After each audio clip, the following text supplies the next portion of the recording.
timeshare cancellation guide absolutely free. Call 800-838-6767. 800-838-6767. 800-838-6767. Paid for by Wesley Financial Group. Hi, guys. Jeffrey O'Brien here. Have you ever gone to HarmonSolar.com? Well, you really need to, because everything you ever wanted to know about how solar power can save you big on your monthly electric bill is right there. It's online. Through your phone or through your computer, you can learn about tax credits, the equipment they use, look at how they do things for businesses as well as homeowners, see testimonials from happy customers, and I hear they got a pretty good podcast too. Check it out. Go to HarmonSolar.com. That's HarmonSolar.com. Now open in Scottsdale. It's United Forte Custom Door Showroom with 40,000 Euro doors and hundreds of state-of-the-art designs and finishes on display, plus kitchen cabinets, bathroom vanities, and more, all at wholesale prices. Builders, contractors, designers, and yes, you. Come see our showroom on Greenway Hayden Loop. That's United Forte, P-O-R-T-E. Stop by to see and feel the quality. United Forte Custom Doors. Find us at uporte.com. That's UPORTE.com.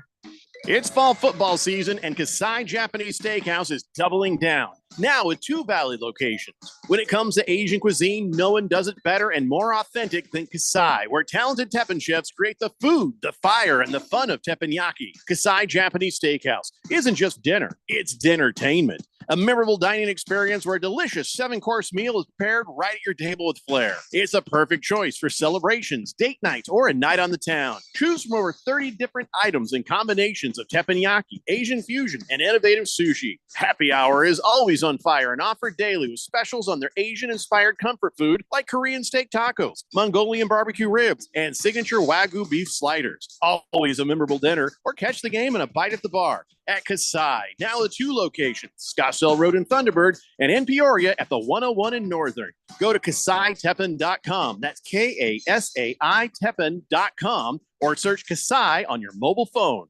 Head coach Bobby Hurley and Sun Devil men's basketball are ready to join the Big 12 Conference. This season, the Sun Devils host conference foes Baylor, Iowa State, Arizona, TCU, and Houston, all at Desert Financial Arena. And another steal ahead to Miller, and Miller reverses it up and in, and he's fouled. Holy moly. Join the action and get your Sun Devil men's basketball tickets today by calling 480-727-0000 or go online to sundeviltickets.com. KQFN Tempe. Also transmitting on K257CD Phoenix at 99.3 FM and K240EU Mountain Hills at 95.9 FM. All right, people, settle down. Because it's time. Time for what? Showtime. When does it start? Right now. 3, 2, 1. Let's get on with the show. Let's do it.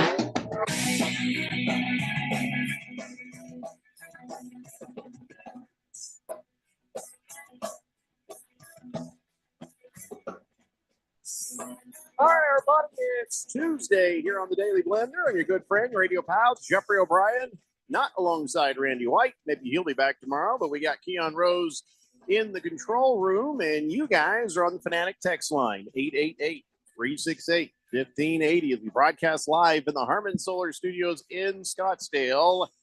Today is National Happy Hour Day. I always thought maybe, I don't know, happy hour is kind of dumb. I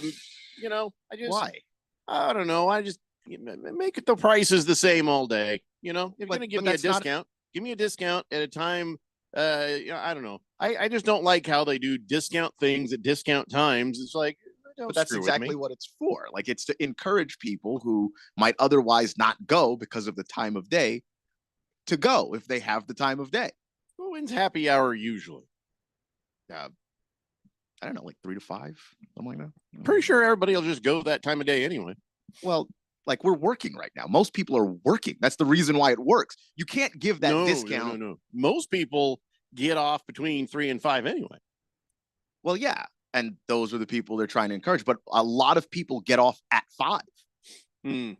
So like that's when they end it. Or maybe they get, the happy hours 3 to 6. And then maybe you're trying to encourage people who are coming off of work to go there.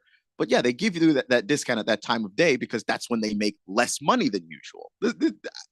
I feel like it should be there. It should be earlier than, I don't know. I mean, listen, I am not going to rock the boat. Happy hour has been around for 100 years. But it actually started was the Navy. The Navy used to have happy hours on board their ships where they would have like boxing and drinking and stuff like that. There was like a designated time for it, and they called it happy hour.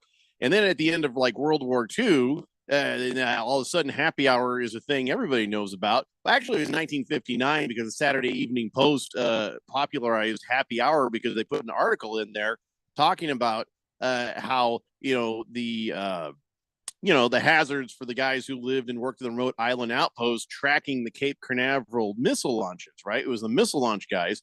And they says, oh, well, except for those who spend too much during happy hour at the bar. And everybody's like, what's this happy hour you're speaking of? And they said that, it's when people got it in their ear about a happy hour. And then after that, everybody starts doing a happy hour, went mainstream right after that article. So, do we need an excuse? I don't know. I don't know if we need an excuse. But, anytime you get some discounts off of something that's great, just be nice if there were more functional discounts, Yeah, I'm either sure. But go one way or the other with it. But it is a functional discount for somebody. And for them, the business doesn't care about you. They care about, can we get more people in the doors during a time when we have less people in the doors normally? And that's what that's about. That's it. Well, it's National Happy Hour Day. So again, I think badly placed. I feel like this should have been on a Thursday. Like the first Thursday of whatever, or second Thursday. But now they've got it on today's date, November 12th. 888-368-1580. The Berg says, Jeffrey, it's not necessary to hover near the bottom of Premier League and give me a glimmer of hope in making the playoffs.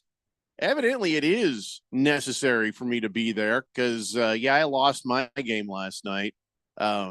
But I did predict it would happen before halftime, so I was pleasantly surprised to find out it would only be minutes after halftime that I would lose that game with Cooper Kupp getting the points that he got. But because everybody at the bottom of the Premier League lost, I'm still in the playoffs. I'm still in the number 8 spot. So that was nice. Yeah, I appreciate everybody who did that. It worked out for you. Yeah, this is like the worst year of fantasy football I've ever had. Mr. Wilbur says, sorry I missed yesterday's show, but I was wondering where all the Dallas Cowboy fans are if they were present and accounted for yesterday. We didn't hear from any, did we? I think we... no, somebody just said how bad they suck, but they weren't really a fan. They were a fan of them sucking. I thought we did have one. Okay. I might be wrong about that.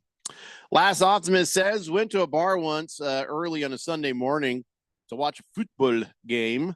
Got a happy hour wooden nickel for a BOGO drink with my meal. What's a BOGO drink? Buy one, get one. Oh. I didn't know that was that was a term. Mm-hmm. So they gave you the wooden nickel. I think I'd rather just have the wooden nickel than the buy one, get one free drink. How many times do you get a wooden nickel? I don't have any wooden nickels. Never. I don't have any either. The Jet says, you're wrong. Baby got Dak texted in yesterday. That's who it was. Yeah. I couldn't recall. Yeah. I think she texted in just to say that the Cowboys suck. So, but you're right. She is a proper Cowboys fan. We get a lot of texts here. I'm scrolling down, trying to find where she is. Yeah, we get a lot of texts. 888-368-1580. So happy hour day for those who observe. Right now, we'll observe and just get this done and out of the way. The current standings, the weekly picks winner for our Harmon Solar NFL Fan Pick'em contest is the same. The weekly winner is the same as the current leader.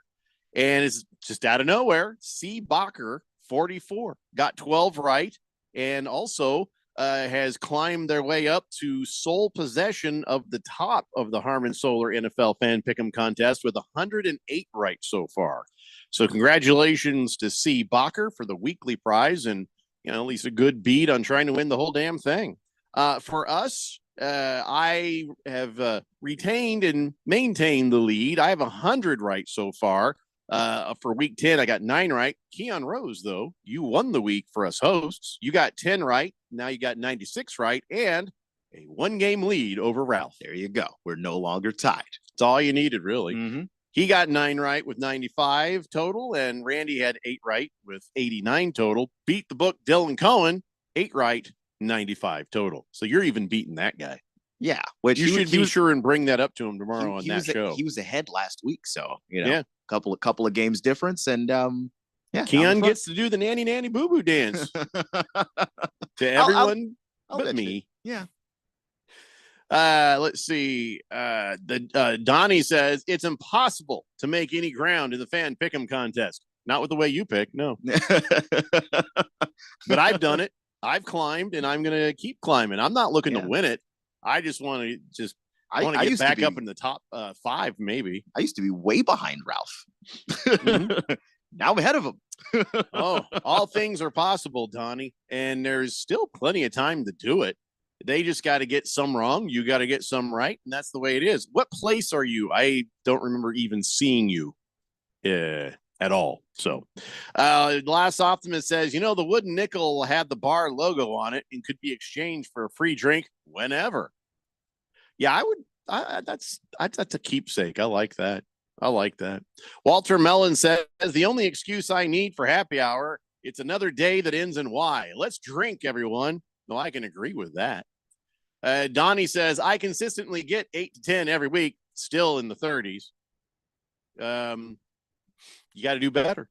Just do better, Donnie. I know it's something you're not used to being a Minnesota sports fan, but you got to do better. You can't just sort of hang around and be kind of good and give yourself false hope. Like the Vikings. You got to do better, Donnie. Wow. You got to do better. I mean, that really does track, doesn't it? You got to admit, that tracks. A little too well. Yeah. A little too well. I always hit him with one of those now and then. Yeah, what was the last one? Oh, the Fran Tarkenton comment. He never recovered from that. Current high point getter for week 10, Screaming Eagle. Screaming Eagle has been languishing in League One, down near the bottom. And then he just busts out and suddenly has a 203.4 point game. Did he have Jamar Chase and or Joe Burrow? Because that'll do it. I had one of those guys in the 2 leagues that I'm in, and it was great. Yeah. Great week for anybody who had that. I'm going back and taking a look. I had Joe Burrow, and in the Premier League, my game was over Thursday. Let me tell you, I what won Thursday. He had Lamar Jackson with 45 points. He had this can't be right. He had Josh Jacobs in with a bye week. What? What are you doing, man? So, he might have walked away. So wait a minute. I hope that's not like a not necessarily an abandoned team. No. That's not what it is. Okay. Okay. That was his new. He's already updated his lineup. Okay, so here's what he had. He had Lamar Jackson, Devon Achane. He had Tyron Tracy Jr., Jamar Chase. There's your 65 points. Yep.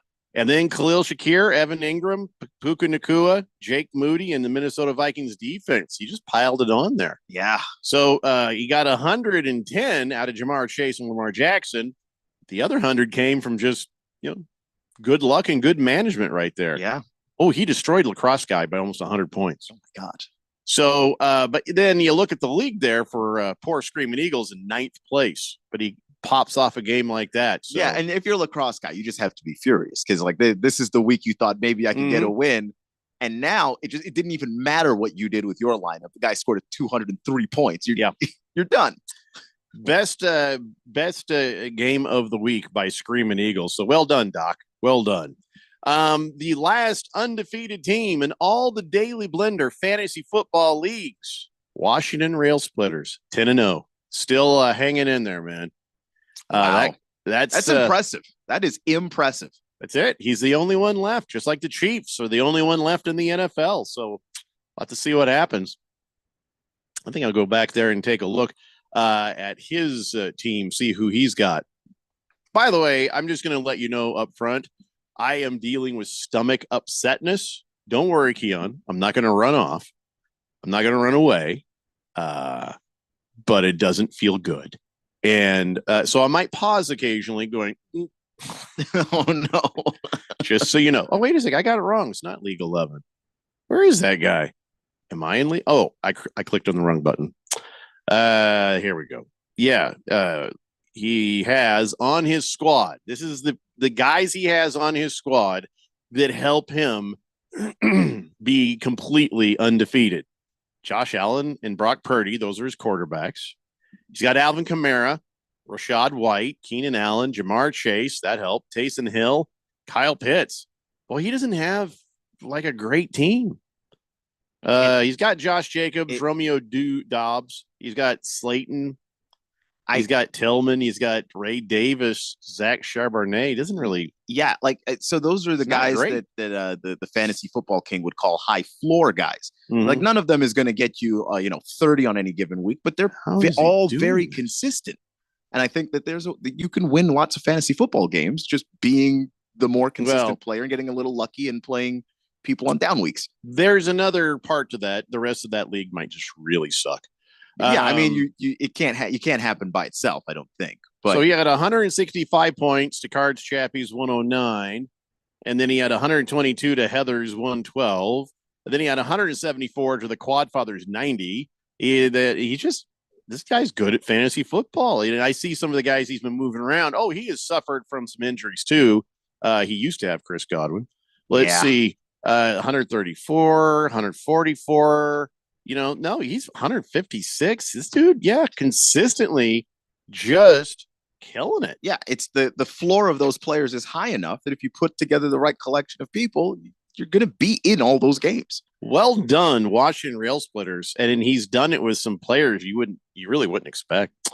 What's that, Donnie? He says I had Chase and crushed Boogie's ass with 192 points in League 5. Nobody cares, Donnie. Nobody cares. What did you do that was impressive? Did you have the highest point total? No. Is it 203.4? Are you undefeated? No. This isn't about you right now, Donnie. It's not. For 3 seconds, nobody was paying attention to Donnie, so he had to jump up and it's like you're like a toddler, Donnie. You're like a toddler. Oh my God. The Jet says, "Do you have diarrhea, Jeffrey? I hope you don't shart." Well, no, it's not diarrhea. I just have kind of a. Can I ever have that like unsettled sort of? Yeah, I just that. Like you can just feel your stomach shifting. Yeah. I don't even know how to explain it. Yeah, how you feel when you're constipated. Yeah, but I'm not constipated. But I have that feeling. Gotcha. So, yeah, not great. I also hope I don't shart. I think that is the hope of all mankind, that none of us shart. Beer Bob says, "Wow, Mr. Wilbur promoting drinking." Well, yeah, he's blind drunk anytime he does drink. I see what you did there. I see what you did there. He says, cool. Wow, it's 3:00 in the afternoon. I guess the type of guy who's never seen a drink he doesn't like, says Beer Bob. Old man says, Grandpa said never take any wooden nickels. Yeah, but that's like a cool, like, commemorative thing. So, and if you use it, you get a free drink. So I think nowadays, old man, you take a wooden nickel. Mm-hmm. Average Joe, look what I can do. Look what I can do. What is Donnie? Stuart Smalley? Yeah. 888-368-1580. So, all right, let's, what do you want to talk about first? We've got all kinds of sports stuff to talk about, or we could just go ahead and talk about last night's NFL game if you want. I don't know. I'm going to leave that up to you, Keon. Yeah, let's talk about the game. Oh, wait, let's talk about the fact we have ASU basketball tickets to give away. Let's do that. Yeah. You got the email from World Radio around there, right?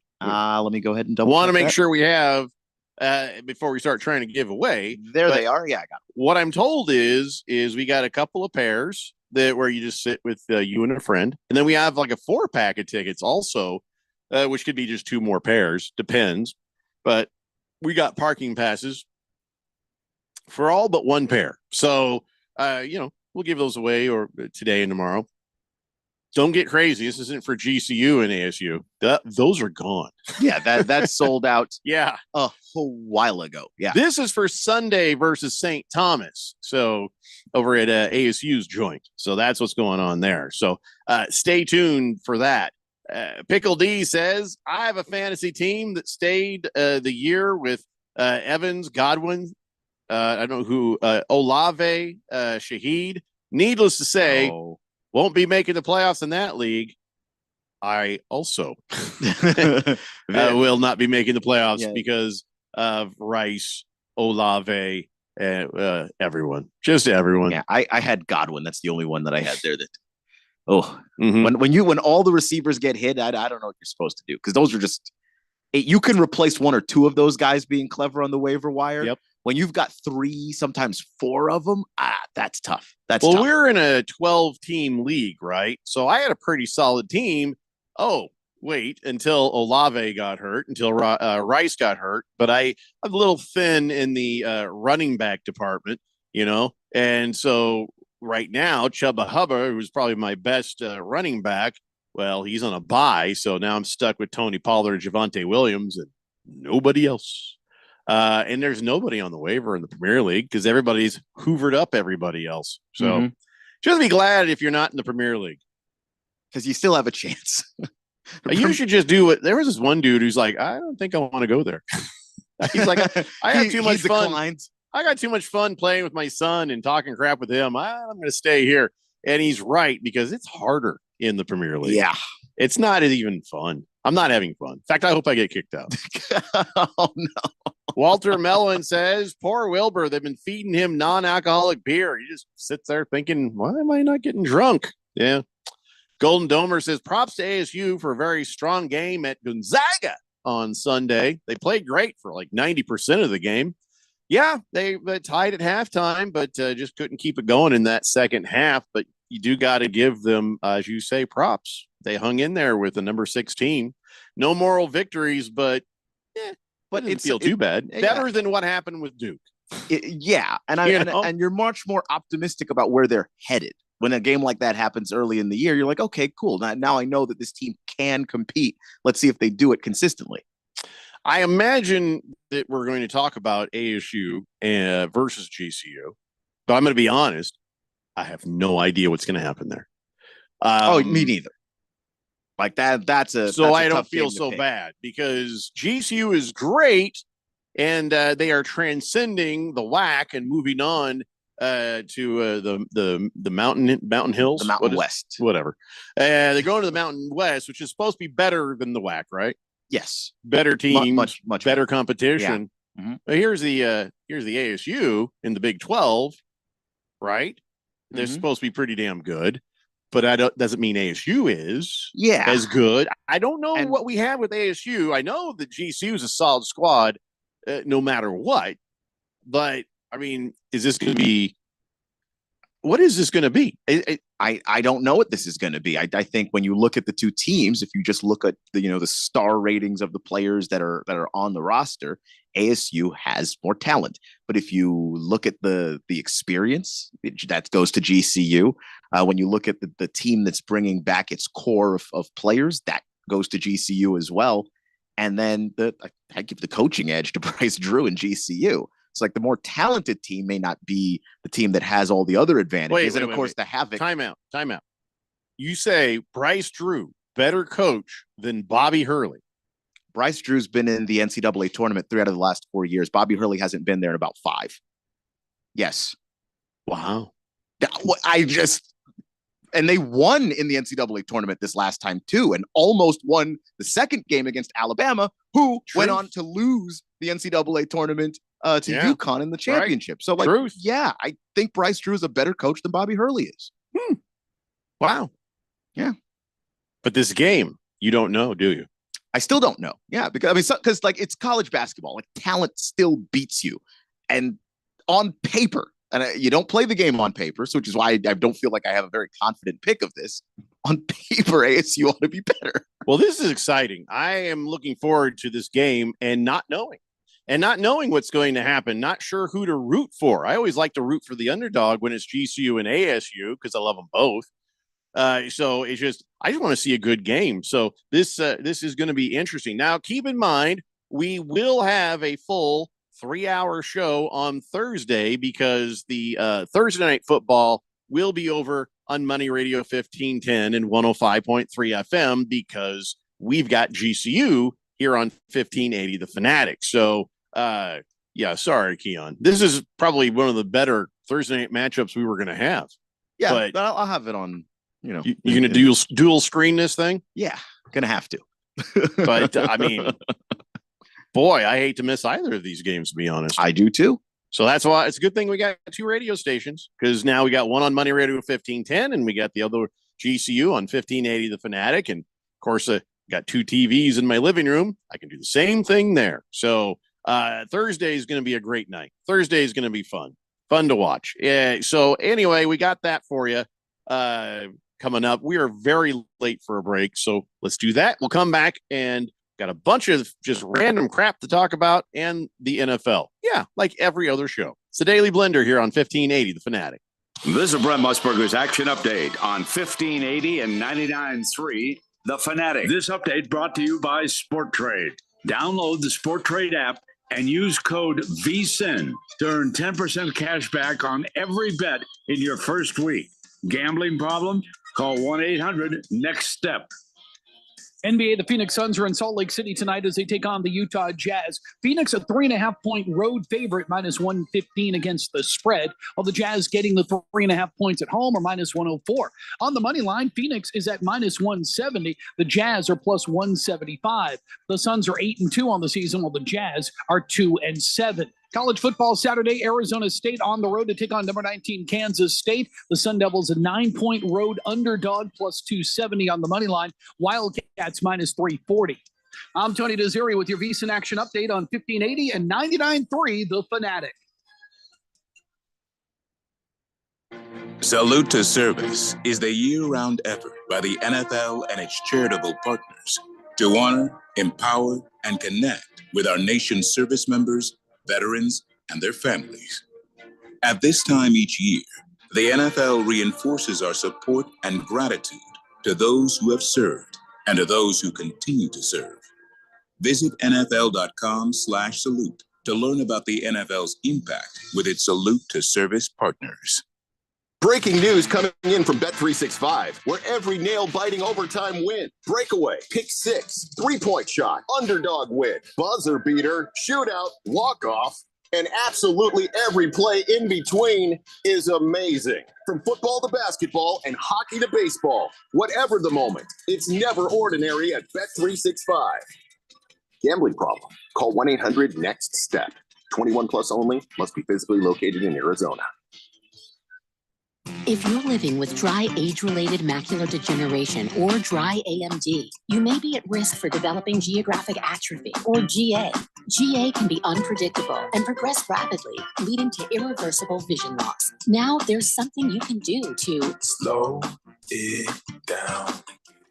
Izervay is proven to slow GA progression. Izervay gets GA going slower. Izervay, or avacincaptad pegol, is a prescription eye injection used to treat GA. Don't take it if you have an infection or active swelling in or around your eye. Izervay can cause eye infection, retinal detachment, or increased risk of wet AMD. Izervay may temporarily increase eye pressure. Your vision may be impaired after an eye injection or exam. Don't delay. Ask your doctor about Izervay today. Izervay gets GA going slower. Visit Izervay.com. That's IZERVAY.com. Paid for by Astellas Pharma. Hey guys, Jeffrey O'Brien here. Did you know Harman Solar has gone super high tech? There's an amazing tool at harmansolar.com that'll give you an instant ballpark solar estimate using satellites from space. You just type in a little information, and within seconds, you'll have an idea of just how little money it takes to save big on that monthly electric bill. I did it, and within seconds, they measured my roof and calculated my savings. It's very impressive. Go to harmansolar.com and give it a try yourself. That's harmansolar.com. We put you so close to the game, you can almost smell the sweat. Ooh, awkward. GCU basketball is live on the Fanatic. GCU men's basketball in action this Thursday night against crosstown rival Arizona State in the Hall of Fame game. Tip times at 7 p.m. Michael Potter and Paul Coro have the call live for GCU basketball on 1580 The Fanatic and always on at 1580thefanatic.com.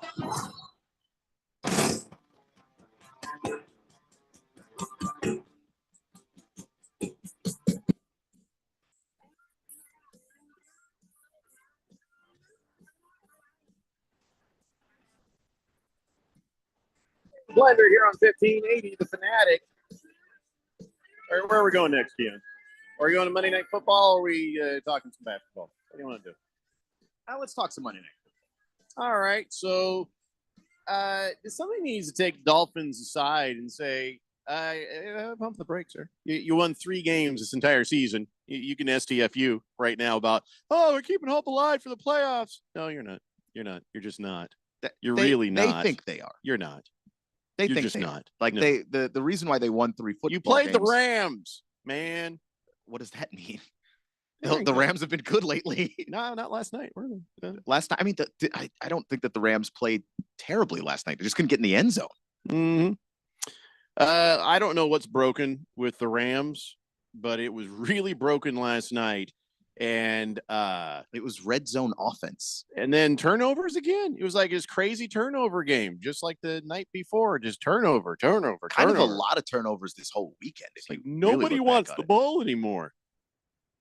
Outside of that Bengals Ravens game, I think every game had some kind of just ridiculous turnover, or 5 of them in the case of the Texans and the Lions.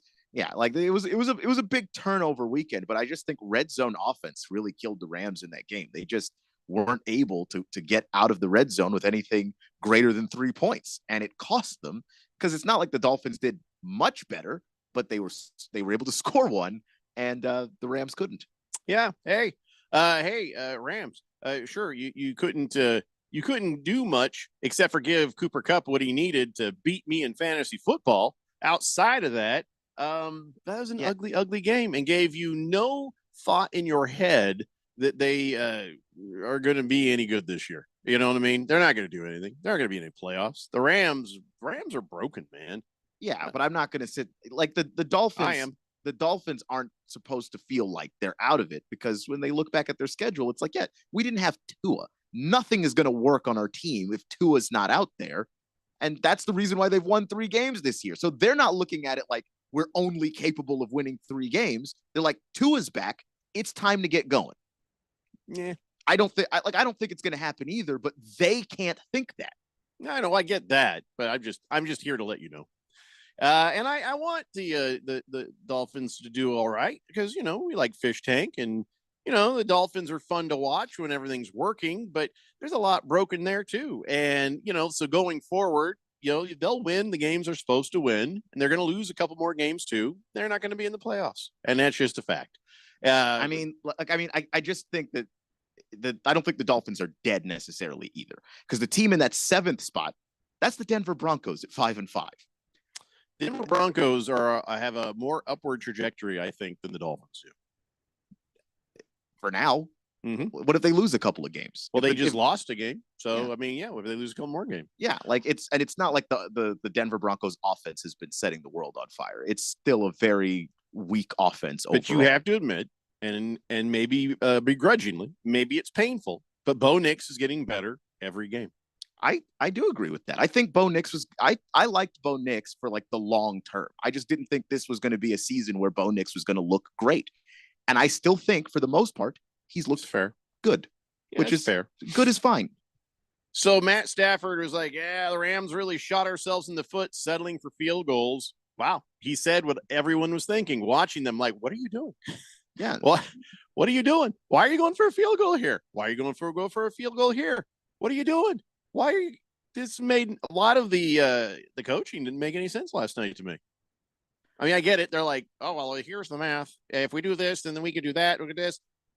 No, you can't. You blew it. You should have taken more chances early on. They got way too conservative, especially being down the way they were. What was Ryan McVay thinking?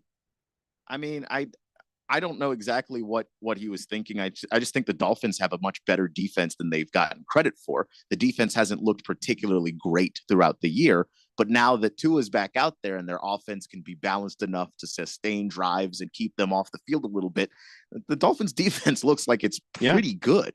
Like, you know, even in that Cardinals game, that was like a close game because that defense was keeping them in it. So they sacked Stafford 4 times for a loss of 36 yards. There's tons of pressure on other events. So, you know, you can blame the offensive line of the Rams or, you know, the fact that Matt Stafford tends to be a statue, but the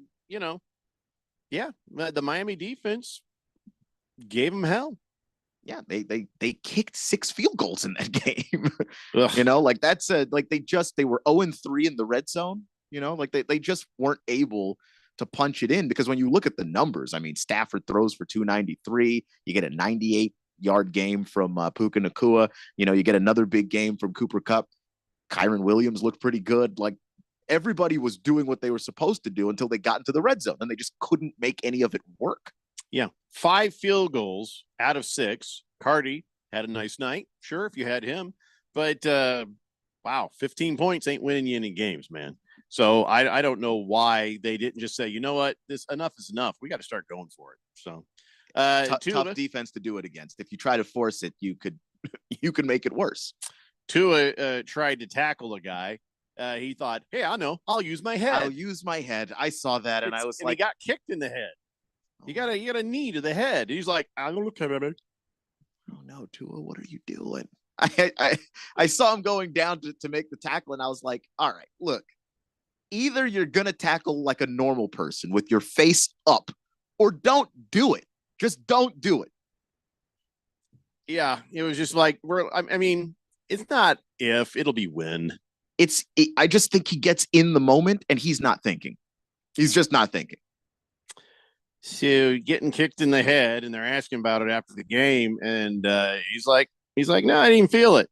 Yeah, you probably would have felt it before one of the other concussions. You're supposed to feel that, when somebody kicks you in the head. Tua, it's not normal, Tua.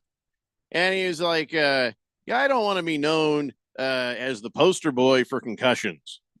It's really not up to you now. You've had you certainly are. How many now? 6? When we talk about concussions in the NFL and how bad they are and how bad it is that they're still happening to a high rate, you are the guy we're talking about. You are already the poster boy for concussions. I'm sorry to break that news to you that you weren't aware that it was you. Tua Tagovailoa, it's you. He says, I've never thought about retiring. He says, that the doctors that he worked with never said anything to him about, oh, you should stop, you should quit. Mm-hmm. And he's like, and his family didn't say anything to him about it. It's like, man, you're the money train. You got to be. The family's not going to say anything, but there's some doctors who might need to have their licenses checked, because what do you mean? He's like, I don't want to be the poster boy for concussions, that's for sure. So like, well, what's your goal? He says, stay healthy. You got an odd way of showing it. Huh. You got an odd way of showing it. Because you're not going to stay healthy if you try to tackle somebody by grabbing their leg face first. What are you attempting to accomplish here, man? Wait a second. 3? They say he's only had 3 concussions? Where's the concussion? That can't be right. Yeah. I feel like he's had more than 3. It was 3 because they're so bad. Yeah, they're never mild, but it is 3. He had the grade 3 concussion. Sorry, the first one was the grade. That's the one where was a grade 1. Legs and arms jutted straight out, like somebody knocked a figurine over. Yeah, he had the grade 1, then the grade 3, and this most recent one was the grade 2. So, he's out all the versions. He's collected all the collectible cups from McDonald's. He's caught them all. You can be done now. Just don't. I mean, I don't know what to tell you. It ain't going to be pretty. It ain't going to be funny what happens next. He's changed how he's fallen. So he's not getting those concussions from the ground anymore. But now he's doing dumb stuff, diving face first, diving head first. Here's what you need to do, because you live in Miami. You go to wherever the Marlins practice, and you go there, and you find a player and ask that man to teach you how to slide with your legs first, because this is ridiculous.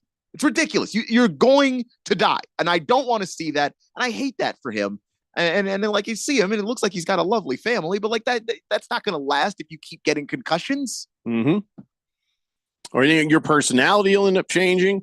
I was watching him very carefully during that interview at the end of the game there. And I was just kind of like, didn't seem Antonio Brown yet. No, and it may you not don't even see the eye. There was no weird eye movements. And he was in the conversation. Didn't seem erratic at all. He seemed thoughtful. And I'm just kind of like, and the thing how is, will we know? You may not be Antonio Brown. Like when you talk about what happened with Junior Seau when he he committed suicide. He cited a lot of the concussions, and he shot himself in the chest so they could study his brain. And sure enough, it was just CTE all over the place. He was just depressed, so he was able to hide that from people and keep that to himself. And he didn't talk to anybody about it. Like those changes may not just be you're Antonio Brown and you're saying silly stuff and you're, I don't know, buying an arena football league team for some reason and then running it into the ground. Sure, it could look like that, but it could also just look like depression. And there's no version of that that's good for anybody. Well, hopefully Tua's okay. Hopefully, but man, he keeps trying to tackle people like what he did last night. He keeps trying to slide head first. It's only a matter of time.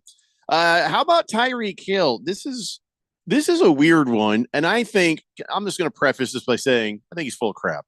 I have no doubt that, the way things went down between him and those police officers was wrong. Police officers were a-holes. I mean, when you grab Calais Campbell and put him in cuffs, it's like, come on, man. Calais Campbell's one of the nicest, sweetest people on the planet. And you're putting him in cuffs. These guys were being just jackasses.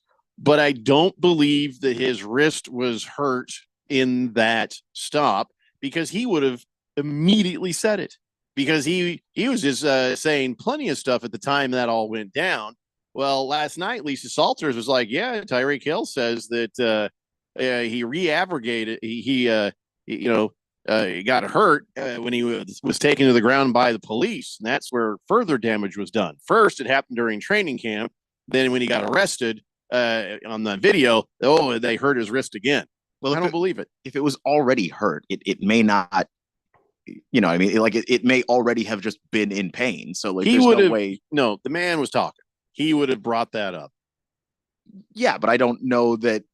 I don't know. I don't know, because in those moments, like he's making excuses for his bad play now. I don't think so, because he didn't play badly the week before. Like he, you know what I mean? Like he hasn't on average, bad. It hasn't been great this year for him. Yeah, but that's mostly because Tua wasn't there. I don't think he's trying to blame that on his wrist. Tua wasn't playing. When you've got Snoop Huntley throwing you the ball, I'm sorry, I don't care if you're Tyreek Hill or Jerry Rice. You're not going to look good, because the guy can't throw the ball to you. Yeah. I mean, okay, so last week he was all right with Tua, but he wasn't that great with Tua the week before. So, he says it happens. It's football, no excuses. A lot of guys in the NFL are hurt, who are injured. It's part of my job description. Well, if he, when I saw the video, like the way they wrenched his arm back around, I'm like, okay, I could believe it. Okay. I could believe it. Okay. I didn't see that much of the actual video. I saw a video where people were coming over. I didn't see the body cam footage of the actual arresting officer. Okay. They twisted that back there really hard. This should have been brought up at the time as well. It's relevant. You're saying, well, Jeffrey O'Brien, it's none of your business. It's the business of the following. The Miami Dolphins. It's the business of the NFL. It's the business of the sports bettors. I don't know if he's trying to sue. If he is, that may have already been something maybe he told his lawyer. Even more reason he should have vocalized this, because now it's looking like, okay, he ain't doing great last night. So he's like, yeah, that wrist though. Remember the cops did a thing. You're like, okay. So, I don't know. It doesn't ring for me that well. I mean, but you saw it. You saw that it's very plausible. It seemed possible to me just because of how intensely they grabbed him and threw him down. He's been quiet about what else? Nothing. Yeah, but he hasn't talked about everything. Hasn't talked about this very much. Lisa Salter says he's been quiet about the injury because he hasn't really known how to feel or what to do or how to deal with it, because he's not used to being injured. Well, that's not true. He's been injured before. Yeah. The arrest messed me up, he said, and I'm not going to let it stop me. So here's the thing. It was still, as a player, as an employee of the National Football League and the Miami Dolphins, you tell the Dolphins tell the NFL, and the NFL lets everybody know that, because that is a factor when people place bets. There's prop bets on Tyreek Hill as well as bets on the Dolphins. So these are things that if the NFL is allowing gambling and working with gambling and making money off gambling, that these are the kinds of things that I just should don't know not how be kept secret. I get that, but I don't know how the NFL enforces that. How do you make a guy No, I got you. admit an injury? You can't. You can make the team do it. Like, you guys didn't report this properly. Like, that whole Christian McCaffrey thing at the first game of the season with the Niners is one of the shadiest things I've ever seen in my life, where they basically told Jordan Mason Friday he was playing, but they kept acting like Christian McCaffrey was going to play right up until that game. And he got in trouble for being honest. Yeah, and that's the thing. That's just absolutely mind-blowing. When did you find out you're going to play? Friday. And, you see the 49ers back there going, ah! Damn it. Yeah, this isn't a situation like that. This is a player choosing to conceal an injury, and how do you stop that? Because players are always going to be incentivized to conceal Tom injuries. Brady concealed concussions. He said he had a bunch of them. Yeah, and never told and anyone. he's probably not the only one. I don't know how you make a player admit they're hurt. Well, Tyreek Hill, make up your mind. You telling us or you're not telling us? You don't tell us, don't tell us. Yeah, and I don't think it was something that he was telling Lisa Salters. It's not like he tweeted it out or anything like that. I think he was telling her, and maybe it was just one of those. Yeah, Is she like football Oprah, where you just tell her everything and start crying?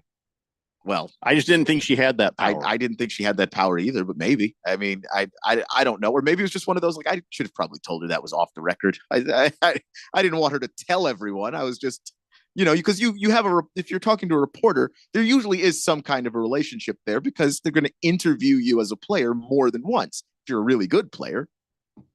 No, everything's on the record, man. All right. Well, okay. Plausible. But it just, to me, suddenly talking about it now, I'm like, wait, where's this coming from? Why? And I don't know how much he wanted that out there. Like, I have no way of knowing that. We are late for a break, so we're going to do that right now. We'll come back, and we got more NFL to talk about, but we also got some NBA and just a bunch of random sports stuff, too. Come on back, kids. It's the Daily Blender here on 1580, The Fanatic. What's that sound? That's the sound of Downy Unstoppable scent beads going into your washing machine and giving your clothes freshness that lasts all day long. There it is again. It's like music to your ears, or more like music to your nose. That freshness is irresistible. Let's get a Downy Unstoppables bottle shake. And now a Smith solo. Nice. With Downy Unstoppables, you just toss, wash, wow, for all day freshness. Breaking news, and this one is almost unbelievable. Yeah, it's all about new customers at Bet365 because they get $150 in bonus bets when they bet $5. And even better, bonus bets can be used on the spread, totals, and player props. There you have it. Bet $5 to get $150 in bonus bets. And see why. It's never ordinary at Bet365. Gambling problem? Call 1-800-NEXT-STEP. 21 plus only. Must be physically located in Arizona. Terms and conditions apply. This message comes from Viking, committed to exploring the world in comfort. Journey through the heart of Europe on an elegant Viking longship with thoughtful service, destination-focused dining, and cultural enrichment on board and on shore. With small ships that bring travelers closer to the destination, there's more time to explore. And every Viking voyage is all-inclusive, with no children and no casinos. Learn more at Viking.com. It's fall football season, and Kasai Japanese Steakhouse is doubling down. Now with 2 Valley locations. When it comes to Asian cuisine, no one does it better and more authentic than Kasai, where talented Teppan chefs create the food, the fire, and the fun of teppanyaki. Kasai Japanese Steakhouse isn't just dinner, it's dinnertainment. A memorable dining experience where a delicious 7-course meal is prepared right at your table with flair. It's a perfect choice for celebrations, date nights, or a night on the town. Choose from over 30 different items and combinations of teppanyaki, Asian fusion, and innovative sushi. Happy hour is always on fire and offered daily with specials on their Asian-inspired comfort food like Korean steak tacos, Mongolian barbecue ribs, and signature Wagyu beef sliders. Always a memorable dinner, or catch the game and a bite at the bar at Kasai. Now the 2 locations, Scottsdale Road in Thunderbird and in Peoria at the 101 in Northern. Go to KasaiTeppan.com. That's KASAI Teppan.com, or search Kasai on your mobile phone.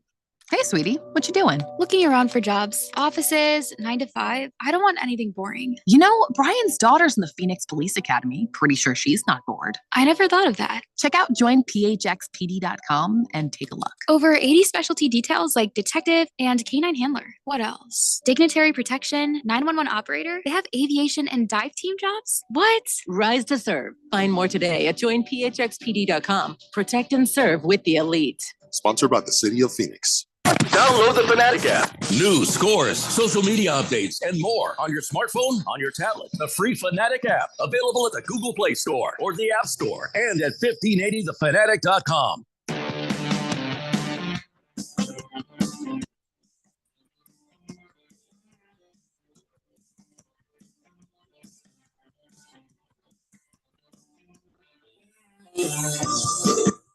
Blender here on 1580. The Fanatic got some ASU basketball tickets to give away for Sunday versus St. Thomas. So stay tuned for that. Tonight, the Suns are in action against the Mormons. They are in Mormonville playing the Mormons tonight at 7 p.m. I guess that's on Channel 3. But yeah, so the Mormons not doing great this year.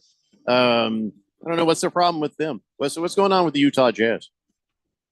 They just can't seem to score the basketball. Like they've got a bunch of guys that I think can score. Colin Sexton, Lauri Markkanen, and those guys are normally good players, but for whatever reason, that offense is not gelling.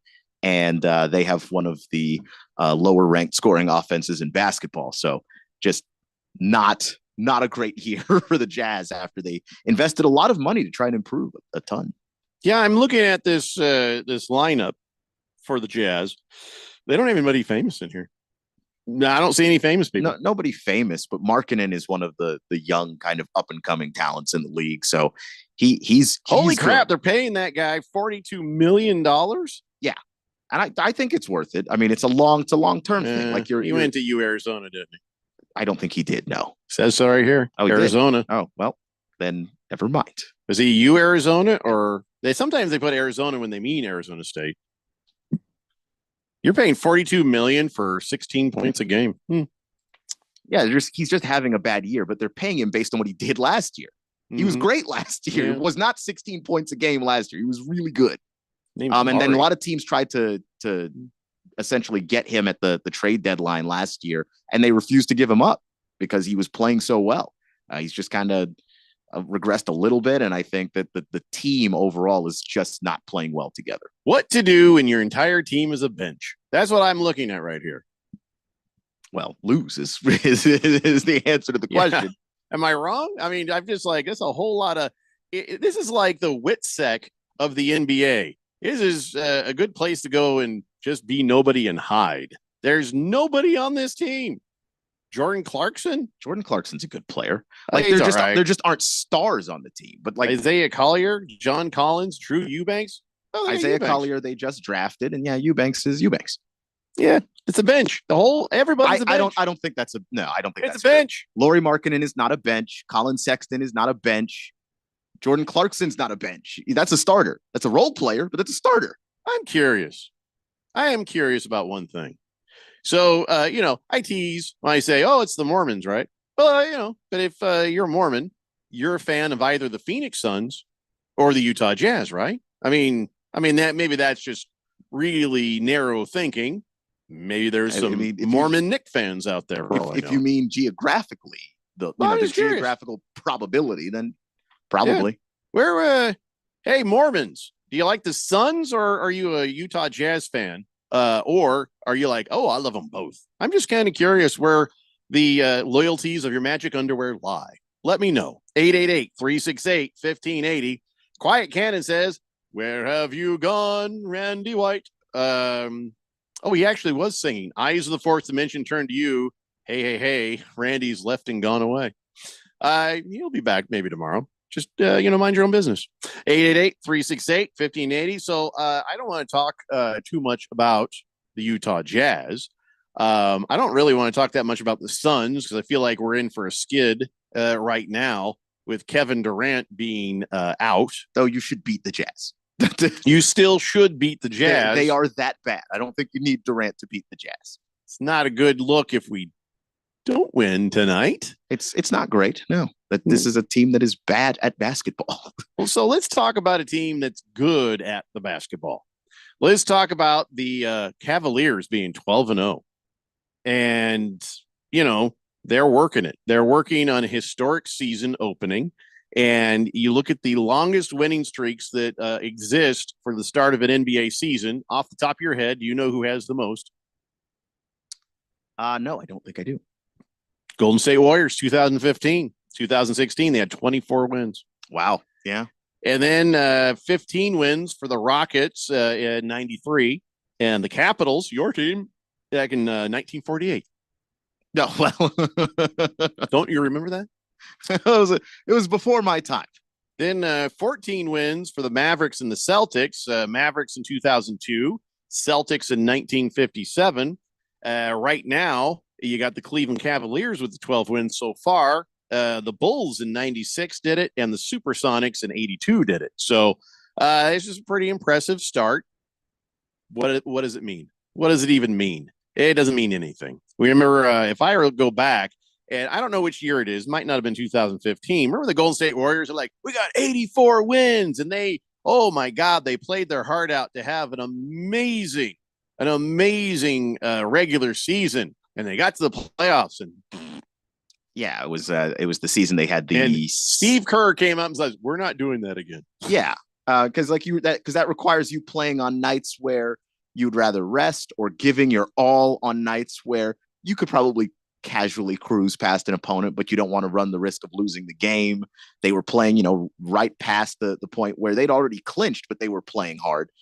And that extra play time, that stuff builds up, and now you're not as rested as a number one seed probably should be. And well, it caught up to him. Donnie's on the text line. Hey, Suns and Wolves this Sunday, bitches. Yeah, here's the thing, Donnie. How excited are you to get a damaged goods? You're getting the Suns damaged. You're not going to, you're not going to enjoy it as much as if the full team was there. I'm going to take a look here. You have nobody injured. There's nobody on the Timberwolves injured. So, yeah, you should win. We don't have Kevin Durant. But, man, how embarrassed are you going to be if the Suns beat you without him? That you're just going to have to go away for a while. You have to go like to Nepal, climb a mountain, talk to some monks. I don't know how embarrassed they should be about that. I mean, it doesn't. For all the talk he does, I'm not talking about how embarrassed they should be. I'm talking about how embarrassed he should be. That's fair. But you'd have to feel shame to feel that. Yeah, he knows no shame. I think he's proven that. So, how far do you think the Cleveland Cavaliers can take their streak? I don't know, because they're already in the territory of I didn't think that they were capable of doing this. And I look at some of the teams that they've played, and there are some bad teams in there, but there's also some pretty good teams. But I have to think that they get a stretch of good teams, it's going to get rough for them. But they're playing the Sixers next, the Bulls next, and the Hornets after that before they face the Celtics. So I would say they probably got 3 more in them if they keep playing at a high level, handling their business, beating teams that they're better than. Granted that they've got they've got the Sixers, and the Sixers now have Embiid back, and I imagine that Joel Embiid is going to start to get going there, and that's going to be a tough game for them. If they can get past the Sixers, I'm sure they can take out the Bulls. I'm sure they can take out the Hornets. I don't think they're beating the Celtics though. Well, all right. So, like the Lakers getting their in-season tournament banner, the Cavaliers will have this. I don't know what more they'll have. I mean, they're doing well. They're playing all right. I mean, they're not amazing, but they're not bad. They're pretty good. Yeah, they're pretty good. They're very solid. Yeah. By the way, did I read this right? Is the in-season tournament starting like right now? It's starting today. Yeah. Oh, goddamn. Why so early? Why did they decide to do it so early? Why didn't they wait until a little deeper into the season for that? Because it's not something they don't do it every day. So it's Tuesdays and Fridays. Those are the Cup Day days. This aggravated me last year, and I forgot it on purpose. Now it's aggravating me now it's again. back. I feel like I better retain this information so I stop getting aggravated. I was hoping it would just go away. you know. Unlikely. So the NBA Cup and certain STDs, they don't just go away on their own. So you're going to have to deal with it. Hour 2 is up next. It's the Daily Blender here on 1580 The Fanatic. Choosing the right candidates for any office can be difficult. My office has lots of drama. I share my office. But no matter what kind of office you have, if you're hiring, you need ZipRecruiter. ZipRecruiter's powerful matching technology finds the most qualified candidates for your roles fast. So, for any kind of office, I'm really going places in my office. count on ZipRecruiter to find the right candidates for it. Try ZipRecruiter for free today at ZipRecruiter.com/free. That's ZipRecruiter.com/free.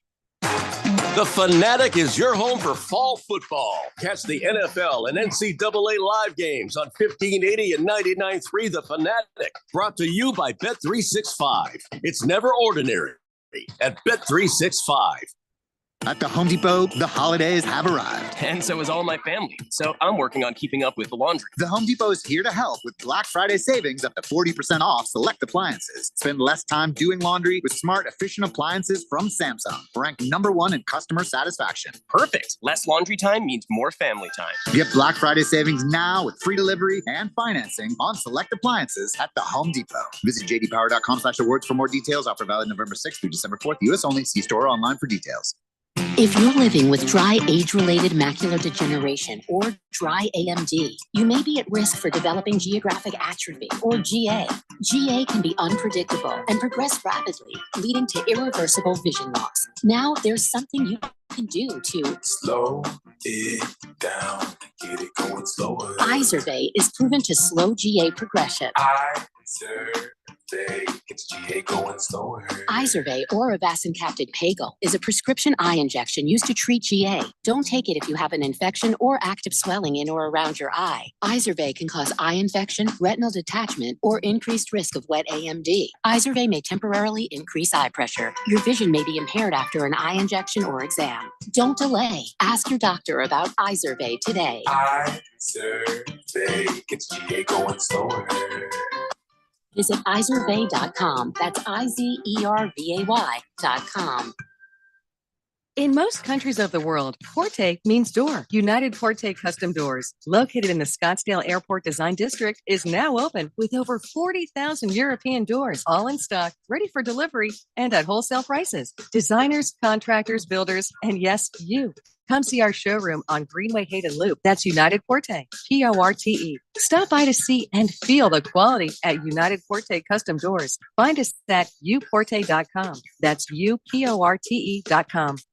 My name is Mary Grace. There are a few misconceptions about Alzheimer's. It's not just memory loss. It's the loss of mobility, the risk of falling. For more information, contact the Alzheimer's Association at alz.org. Sponsored by the Alzheimer's Association. KQFN Tempe. Also transmitting on K257CD Phoenix at 99.3 FM and K240 EU Mountain Hills at 95.9 FM. All right, people, settle down because it's Time for what? Showtime. When does it start? Right now. 3, 2, 1. Let's get on with the show. Let's do it.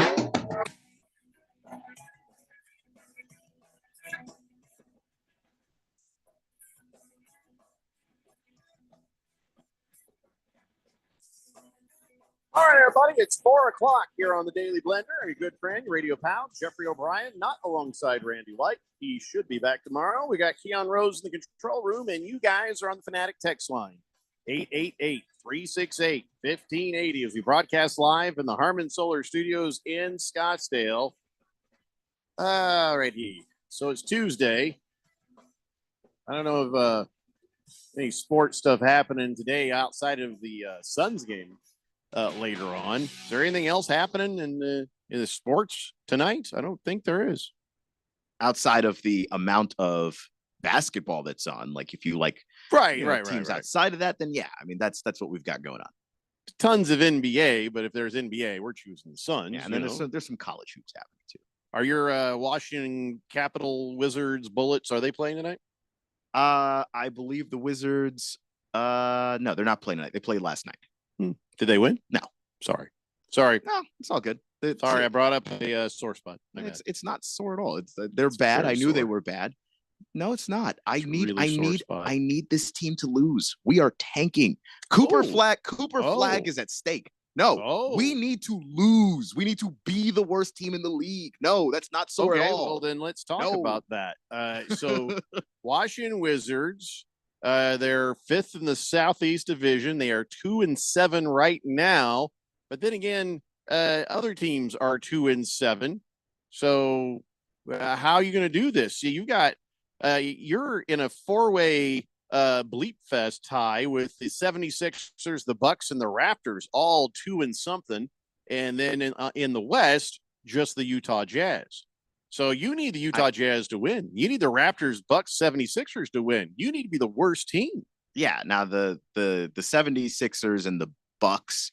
Well, I don't know what's going on with the Bucks at all. The Bucks should be a way better team. The 76ers haven't had Embiid, and they just like Maxey was playing out of his mind, and they still couldn't win without Embiid. They're just not good enough when he's not on the floor. So I think Embiid's going to win them more games. I'm not worried about the Sixers.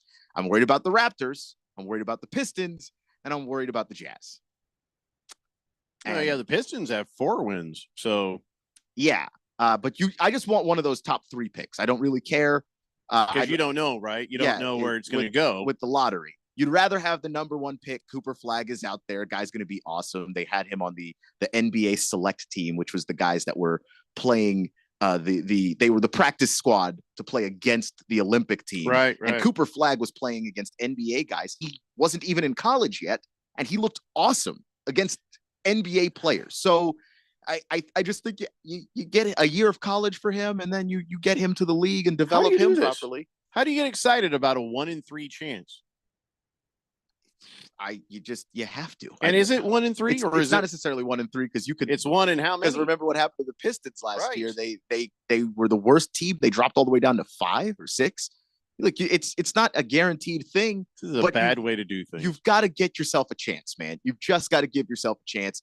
And the Wizards looking at Cooper Flag, Ace Bailey could be the guy if you get to 2nd, and Dylan Harper might be the 3rd. Well, this is, I guess, why the NBA does it this way, because you shouldn't tank, because tanking ain't going to guarantee you nothing. And that's what they want. But the thing is, if you're a bad enough team, a chance at something is still better than just trying to be good, winning enough games to be okay, and then being bad again next year. Well, what are the odds? Seriously, do you have this calculated? You get to the end of the season, and there's a handful of craptastic teams. Which one? What's the numbers? I mean, if say there's 4 craptastic teams, let's say there's 4. The odds for the if you're in that bottom 3, your odds of getting the number 1 overall pick are 14% for all 3 of the top picks. That ain't great.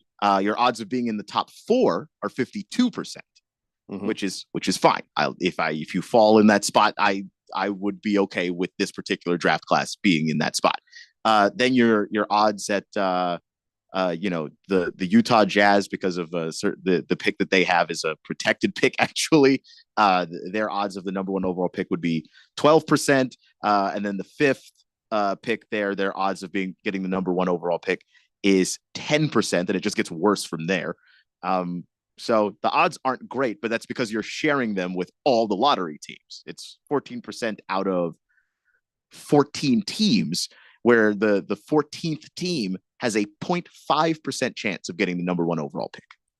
So, yeah, they part of me likes this because it stops people from tanking, but the other part of me kind of hates the way the NBA does stuff. I don't like it either, but I get it. And it slows people down from tanking. And then they added the play-in game. So if you're a team that has a chance to maybe make the playoffs, you're more likely to just push for that because you have a better shot of making the playoffs than you do of getting the number 1 pick. So why are you tanking if you're a 500 team that's close? All right. Maybe leave everything the way it is, but I want to see the balls drop. Okay, that didn't come out right. Sorry, Moist. I want to see the lottery balls as they are pulled. That's fair. I don't know why they can't do that out in the open. It's a fix. They're fixed. I don't know that that's true, because the Spurs won it, and I don't know what advantage you have from San Antonio winning anything. No, I don't know. Slow-Mo Zoe says, hey, remember yesterday, you guys want to talk about this today. Do you think they should have a separate stat for interceptions that aren't the quarterback's fault. Yes. I said this yesterday. Yes. Jared Goff would love that. What was the other thing we were supposed to talk about that we said, well, we should talk about that worst, the fight for worst team in the NFL. That was the other thing we mentioned, because they're just a bunch of teams that you could make the argument this is the worst team. No, this is the worst team. All right. Yeah. Let's take a look here. The current statistical worst team in the NFL is the Jacksonville Jaguars, followed by the New York Giants, followed by the Las Vegas Raiders, followed by the Tennessee Titans, and then the Cleveland Browns. But let me tell you, I still think the Giants are the worst team, even though statistically, Jaguars are at the bottom. I think the Giants are the worst because they don't have any kind of hope for a quarterback that's any good. Jacksonville, Trevor Lawrence, he can do some things. He can show up. He's been all right. He's been all right. What's his deal right now anyway? His shoulder just doesn't. He had surgery on it. That shoulder's done for the year. He's out. Oh, so he's out for the year. Yeah. Ooh. Okay. Well, then, that's what I'm saying. I don't feel comfortable saying the Giants are the worst team in the league with their defense. That's okay. It's an okay defense, and if they had a real offense, they might actually be a good defense. So are they going with Mac Jones or CJ Beathard? They went with Mac Jones this past week, and that was all right. That was he threw an interception, but he wasn't the worst quarterback I've ever seen either. So oof. So a backup quarterback on the Jacksonville Jaguars, Daniel Jones on the Giants, maybe, because they are not committed anymore to saying that he is going to be the starting quarterback, as they shouldn't. Right. I would also point out that the Raiders have whatever the Raiders have. I don't even know what the Raiders are doing right now. Well, hold on. Let's go back to the Giants. Their backup is Drew Lock and Tommy DeVito. Yeah, I can't decide which team is worse, the Jaguars or the Giants. Well, I think Daniel Jones is better than Mac Jones. He's the better Jones. So right now, they're Jones. I think the Giants are better. So the Raiders, they have Desmond Ridder and Gardner Minshew. So you have guy that throws a lot of interceptions because he's too aggressive and throws the ball downfield, and guy that throws a lot of interceptions because his arm is a pop gun arm and he can't throw the ball that far down the field. What poison would you like? Boy, a lot of these teams, these teams are bad. The Raiders are bad, and I get why the Raiders have Ridder and Minshew. It's like they wanted one of those quarterbacks in this draft class, but they were just outside of the spot to get one, and they didn't want to trade up to go get a guy, because now you're just giving up more pieces, and he's probably going to need the help. So what do you say? You say Jaguars appropriately the worst team in football. Yeah. I still feel like it's the Giants. Like, did you watch the Jaguars on Sunday? We should have them play each other. Are they playing each other? Do they? That's a great question. Let's see. Giants. No, it doesn't look like it. Oh, goody. The Giants are playing the Colts, though. Hey, we're going to get a win. Not many of those are coming my way. Yeah, they're not playing each other. Well, that's a shame. That is a shame. That would have been fun. Just to see them fight it out. At least funny. So, I don't know. So you got the Jaguars as the worst. I got the New York Giants as the worst. I guess we'll see how things end up in the end. Mac Jones didn't look any good out there. It was just miserable football. And the Vikings played the worst game of their lives. And that is the reason why that game was even close. And the Jags still couldn't win it. Moisman says, beat hard. Is there any other way? No, I guess not. That's their guy. That's the guy they got. Average Joe says, given Keon's luck, the Bucks will finish in one of the bottom three, and the NBA will give the number one to Milwaukee for flagging Giannis to dominate for the next 10 years. Probably not, though. The Bucks might be that bad, but Giannis might force his way out of there long before that even happens. He'll be on another team by the time that happens. Yeah, I mean, look, Doc Rivers is bad. That team is awful. I don't think they have a year to wait and see if they're going to help out Giannis in the draft. Giannis might demand a trade by the deadline. Like that, there's no guarantee that that's happening at all. And also, if you wanted to give a team something for publicity, Milwaukee, just like the markets that you say should win never win in a fixed system. It's weird that the Knicks don't win more. That's true. Because that's the team that if I were the league trying to rig this thing, I would try to figure out a way to get the Knicks somebody. I'm sure the NFL has turned to Jerry Jones and says, "What more can we do? You're just get out of your own way." So speaking of Giannis Antetokounmpo, I loved it. I don't know. I really like, you're such a child. I mean, he is, but that's so. Yeah, he is. And he is. Thank God for it, because it's a lot of fun. So yeah, I guess he put an elbow into the head of Jaylen Brown, knocked him down, and then afterwards was like, "Hey, let's shake hands." And so Jaylen Brown's like, "All right," and then Giannis goes, "Too slow." He pulled the too slow handshake on him. And then it was like, "All right, seriously, let's shake hands." Jalen just walks away. He's like, "You're a child. You're a child." That's fun. It's funny, okay? It's not as bad as the time that Draymond Green knocked somebody to the ground and then put his arm out to help them up from the ground. And then when they reached out for his arm, he pulled it back and walked off. Mm-hmm. Just that's worse, and that's still funny. So this, I have no problem with this. This does nothing bad for me. Don't be a baby, Jaylen Brown. You're just mad because your team lost to a bad team. Why are they? Again, I don't understand why the Bucks are bad right now. I don't understand. I mean, they beat the Celtics. Wait, no. I'm sorry, I got it wrong. The Celtics beat them Sunday. That's right. So you won the game. Why are you upset? Well, in the moment, he wasn't happy about it. Dude, you're such a child. I'm going to do that every time to Jaylen Brown now. I'm a player on another team. I'm doing that. Hey, Jaylen, how you doing? Hi. But the Bucks have been dealing with injuries. Chris Middleton is out again. I don't know that Chris Middleton's ever going to be healthy the way that we saw him when the Bucks won that finals. Mm-hmm. And then you also have, Dame Lillard's been in and out of the lineup. And when he's been in, he hasn't been great. Even when he's had good offensive games, he's such a liability defensively. Like they can't stop anybody. And then, of course, to state the obvious, Doc Rivers is the coach of that team. Antetokounmpo was like, yeah, I joked around with Jaylen Brown before. He's like, we always joke around. He's like, you know what? This is who I am. I play the game with fun and joy. That's why you should play it. You should. Yeah. You're right. It's absolutely right. Like when we talk about you get paid to play a kid's game, go out there and just have some fun. Like football to me is not a kid's game. Like if I've learned anything from Tua, this is not a kid's game. Yeah. But basketball is. I think even Kevin Durant would have chuckled. If Giannis did that to him, or at Kevin least Durant he'd roll his eyes and kind of like, all right. Yeah. I mean, who does Jaylen Brown think he is anyway? I mean, there was a time that they were waiting for a free throw to be shot, and it was back when Lance Stevenson was playing for the Pacers and LeBron was standing there. Then Lance Stevenson blew in his ear. Right. And LeBron just rolled his eyes. Like he didn't even say anything. Like just do that. You can tell a lot about a guy and how he responds to silliness. You know what I mean? Yeah. And Jaylen Brown, it's just now Giannis owns you. Yeah. He lives inside your head.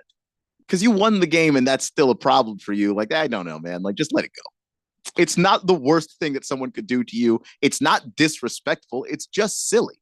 Giannis is a child. I'm just focused on helping my team get a win. That's what we did tonight. Oh, the version of you that's 12 years old would be disappointed in you now. Because all of your sense of fun, you lost it. I don't know where it went, but somewhere along the way, your ability to laugh at things and enjoy things left you. And I feel bad for you, to be honest. So, speaking of left, when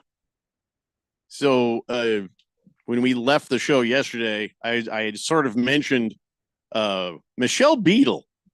Did you go look that up? Did the Michelle Beadle thing? I forgot to.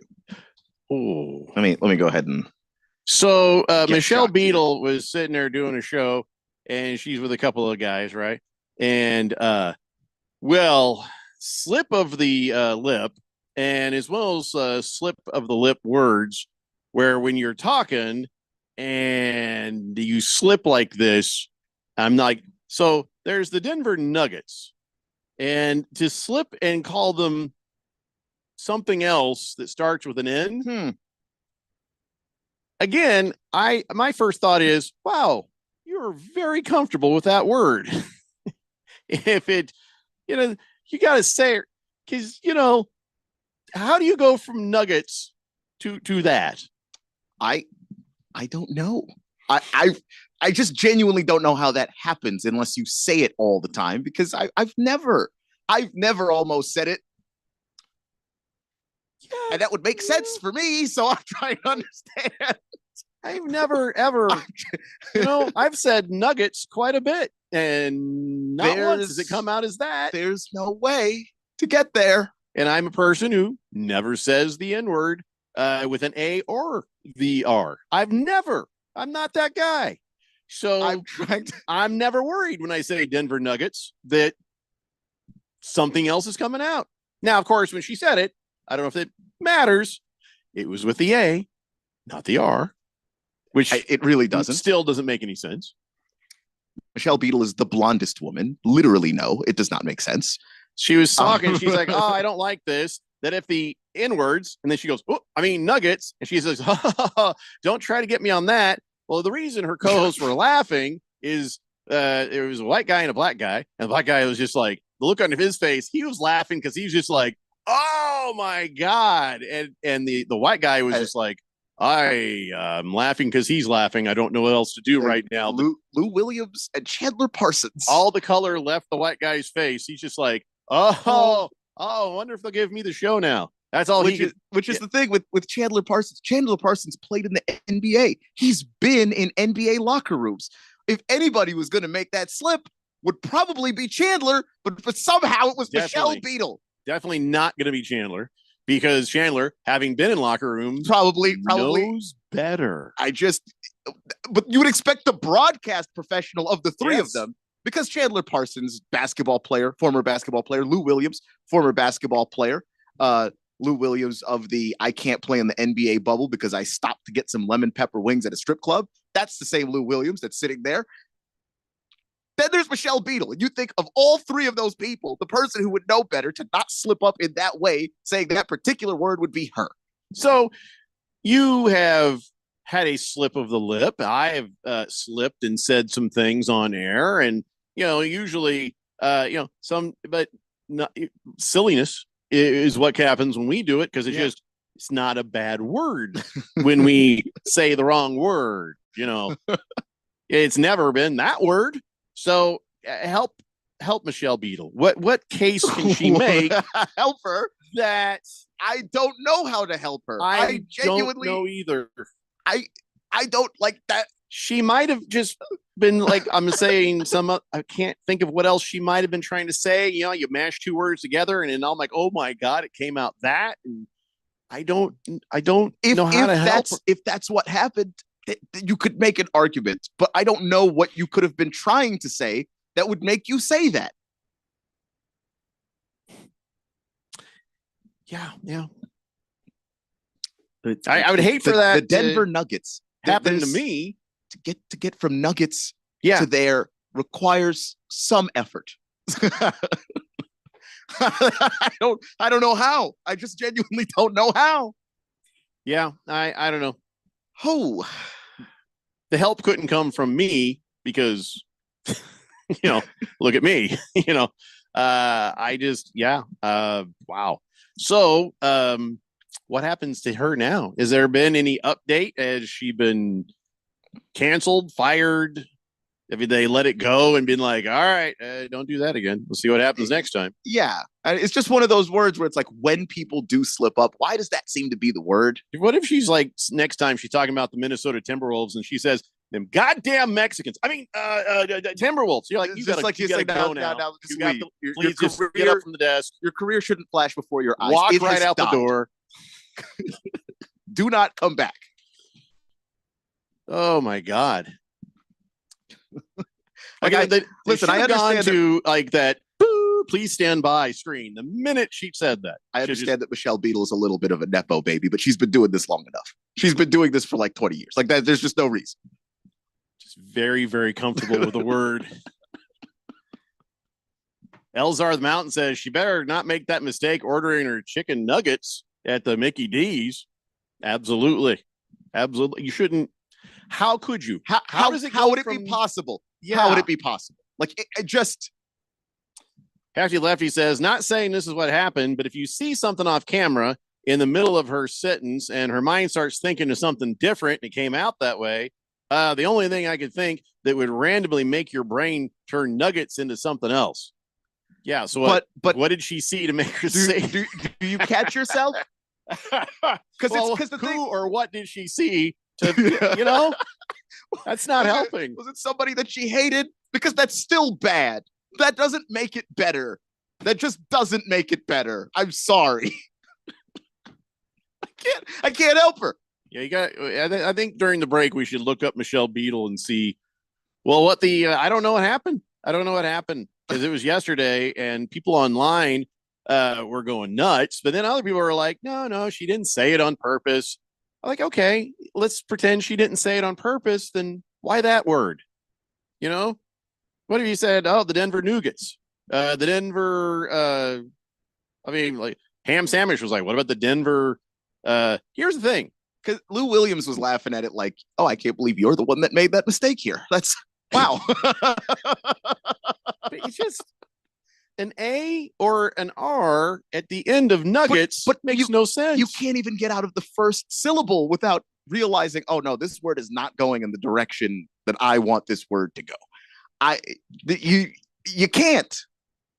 You just can't. I don't see how it's possible. Oh, I get it was an oopsie, but sometimes there's a lot of like, how did we get here behind the oopsie? And I think we all have a pretty good idea. God, you wish you were wrong. You hope to be wrong. I hope to be wrong. And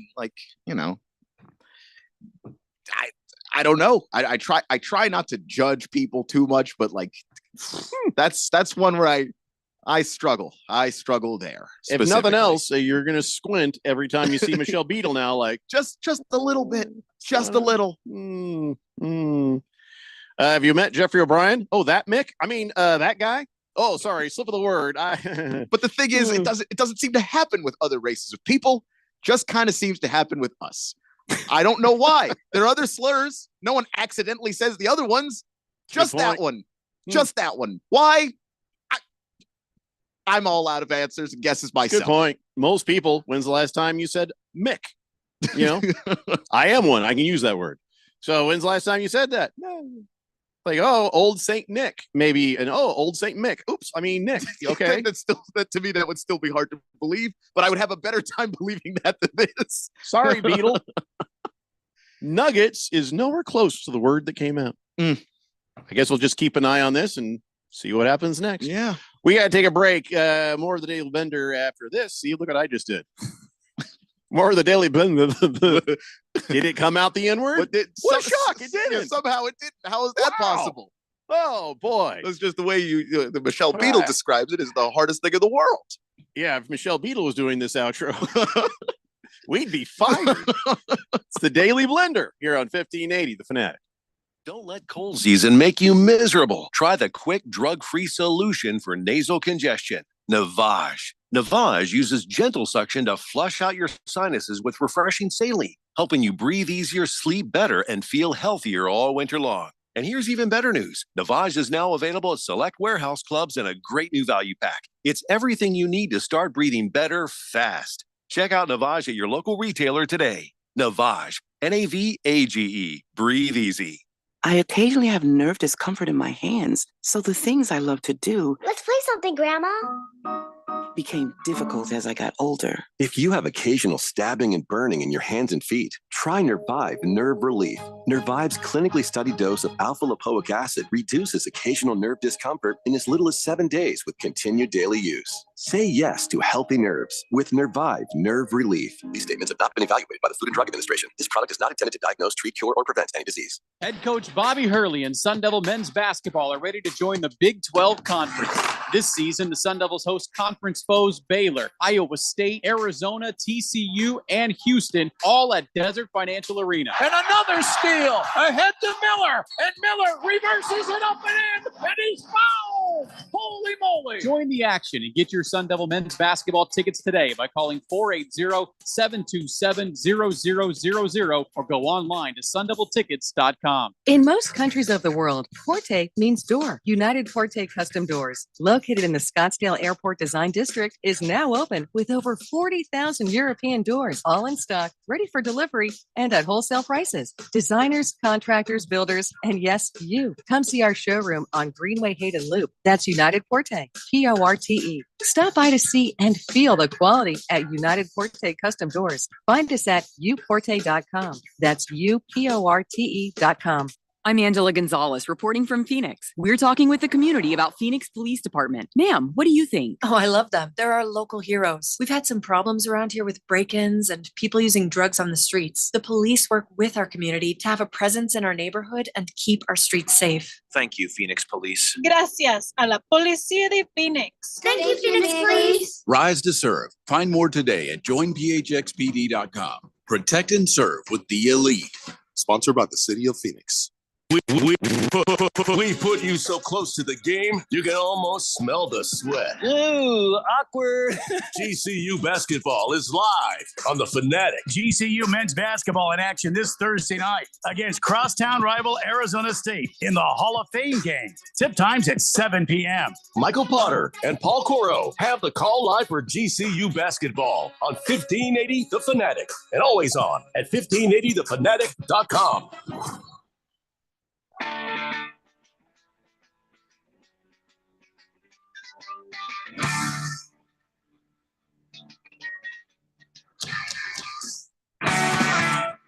Blender here on 1580 The Fanatic. Hey, I got the ASU basketball tickets for Sunday. St. Thomas is coming to town, 6 p.m. Got a pair and a parking pass. How should we give it away, Keon? It's just you and me, so I end up just talking to myself for a while as you make best friends with everybody who calls. So maybe we should That make is this not what happens. We should make this a text line kind of thing. You I know, mean, if you think that would be easier, I don't mind either way. Yeah, I know you love talking to people. You're like anybody but Jeffrey. Just let me talk to you. Just I do do like talking to people. Can you stay on the line just for longer? Because I don't want to go back. Don't make me go back. You know, if you lost, I move on pretty quickly. But once I'm trying to get your information, I also make sure I ask people to spell things correctly or spell it again, just to make sure that I'm not writing something down that's going to make sure that they. No, that's smart. Yeah, that's going to stop them from getting their tickets. So, what do we need for the basketball tickets? Name, email, address. I think that's it. Yeah. On them race tickets, we need a birthday. And I thought people were going to tell me, go F myself. They're like, hey, I'm not giving you my personal information, like a birthday. But for some reason, they wanted that. And everybody was cool about it. So that's good, at least. Yeah. So just name and email address will be all I need from these people. Yes. Okay. Yeah, let's do a text thing. Let's do it for the next half hour. Text in, I want them ASU basketball tickets. And at the end of the hour, during the end of the hour break, I'll do a random number generator on the people who text in, and we'll see who wins. Simple as that. So 888-368-1580. Text in, I want them ASU tickets, and I'll put you in the drawing. There you go, Nidernapolis. You are now in the drawing. Slow-Mo Zoe says, on the concussion discussion, you just wanted a rhyme. Seriously, you just wanted. He says, on the concussion discussion, what's your function? Sorry. What is your feeling on Aaron Hernandez? One doctor said it was the worst case he's ever seen. What feeling am I supposed to have? What do you mean? What's my feeling? I feel like he's dead. Feel like he hanged himself. Feel like he murdered some people. Feel like well, maybe he was a murderer with CTE. Maybe he was a murderer because of CTE. How the hell am I supposed to know? Yeah, well, what feeling am I supposed to have? It was tragic. Yeah, it was. Either way, it's bad. Like there's a guy who has, he had at the time anyway, somebody who he was with romantically, and then a child. So the reasons for why he did any of the things he did almost don't matter, and compared to the pain that the people who are left are suffering. Yeah, I mean, what are your feelings, Slow-Mo Zoe? I mean, it's too late to feel anything. It's over. See, it happened. He's dead. And that was kind of along the lines of what we were talking about. CTE does not affect everybody the same. It's different parts of the brain that gets damaged, and you get a guy who's, perfectly fine on the surface. He's depressed underneath and kills himself. Then you get a guy who's, abusing women and beating up moving van drivers, and like Keon said, buying up, team like little indoor football teams and just being crazy. It will present itself in many different ways. Whatever was happening to Chandler Jones there for a while, like he was just on Instagram Live, just I think it's still spouting happening. Nonsense. He just has a little more. He has somebody looking out for him now. Yeah. Like those streams have at least stopped, because like he was sitting there, he wasn't saying anything. It was gibberish, and you're just like, I need you to get help, man. Like that's scary. Devil Hawk says that Aaron Hernandez documentary cracked me up. Real laughter, slow mozo. Golden Globe Award for best comedy right there. I guess that's how Devil Hawk feels. Last Optimist says, did Tua get that baseline brain scan done so they can check his brain during the season to ensure his brain is still okay? You'd think so. You'd hope so, but I don't know. I'm not part of the team. I have no idea what Tua did or did not do medically. Baker's Cocky Hen says, imagine how many titles Brady has with Hernandez. Probably more. If he'd lived. Yeah. Or not been arrested. And then, when they had Hernandez and Gronkowski together, I don't know how anybody was stopping that. Niner Napolis says, maybe Beetle had some hip hop in the background with some choice words. I can't see how you mix up Denver Nuggets with that word. I find it difficult to believe. Even with the hip hop in the background. Yeah. Like what? It's a FanDuel show. Like they're not going to let anything explicit come across, because they do want a large audience.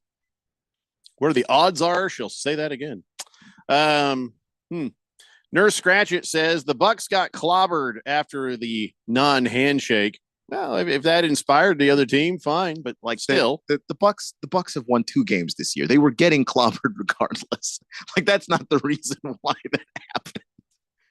Bear Claw text in, can we close the curtains already? I thought he was talking about your every day at a certain time the sun comes in the window there, and there's like a nice little line where just it's not closing. It's just going to sit there, and that's just what it is. We should get some curtains. You want a curtain? Yeah, might be helpful. Does it bother you, the light that comes in there? It doesn't bother me at all. No, I don't think so. I think it bothers. Filthy Phil used to back up and just sort of it was golden hour for him. He would just kind of let it light him, and he's just like kind of do that thing with his hair. Just bask in it. Yeah, just kind of like, I'd hate that, man. I'd be like, I'm blinded. I'd be putting paper in the window if I had to. So where I sit, it doesn't really get in my eyes very much. Yeah. So. Yeah, Phil. By the way, when did Filthy Phil get that Jesus beard? Holy moly, that's a thick beard he's got. Have you seen that thing? I have seen it. Yeah. I see him Saturdays. Yeah, mountain man beard. It must have been while he wasn't working here. Because props for manly beard, but mine is like $1 million for the Speedo thing. Still, yeah. I can't grow all that. So, Bear Claw was talking about the Cowboys. We'll talk about that again here in a little bit. You've got more Jerry Jones fun on the way. Pickle D says, speaking of bad teams, if the objective of the NFL is to gain more interest in American football internationally, why do they give them the absolute worst games every year? Well, part of that is the Jaguars are like one of the only teams that like it. So they send them. Then you don't know who the bad teams are going to be sometimes when you're making that schedule. If you go back and look at all the games that were international, some of those teams last year were better teams. This year, not so much. So they end up with a stinker. So I don't think they do that on purpose, but we're going to talk about some international games here in a little bit as well. Pickle D. Let's see. We got lots of people who want these tickets. Got you Maya D, got you Beer Nuts, got you Unnamed Texter, got you everybody. Whistling Gerbil says, I'm just glad the Raiders didn't lose this week. I didn't think they played. Yeah, they didn't play. Listen, being a Commanders fan, I had many bye weeks. It's like, love a bye week. Thank God we're not even on TV. We're not playing anybody. Thank goodness.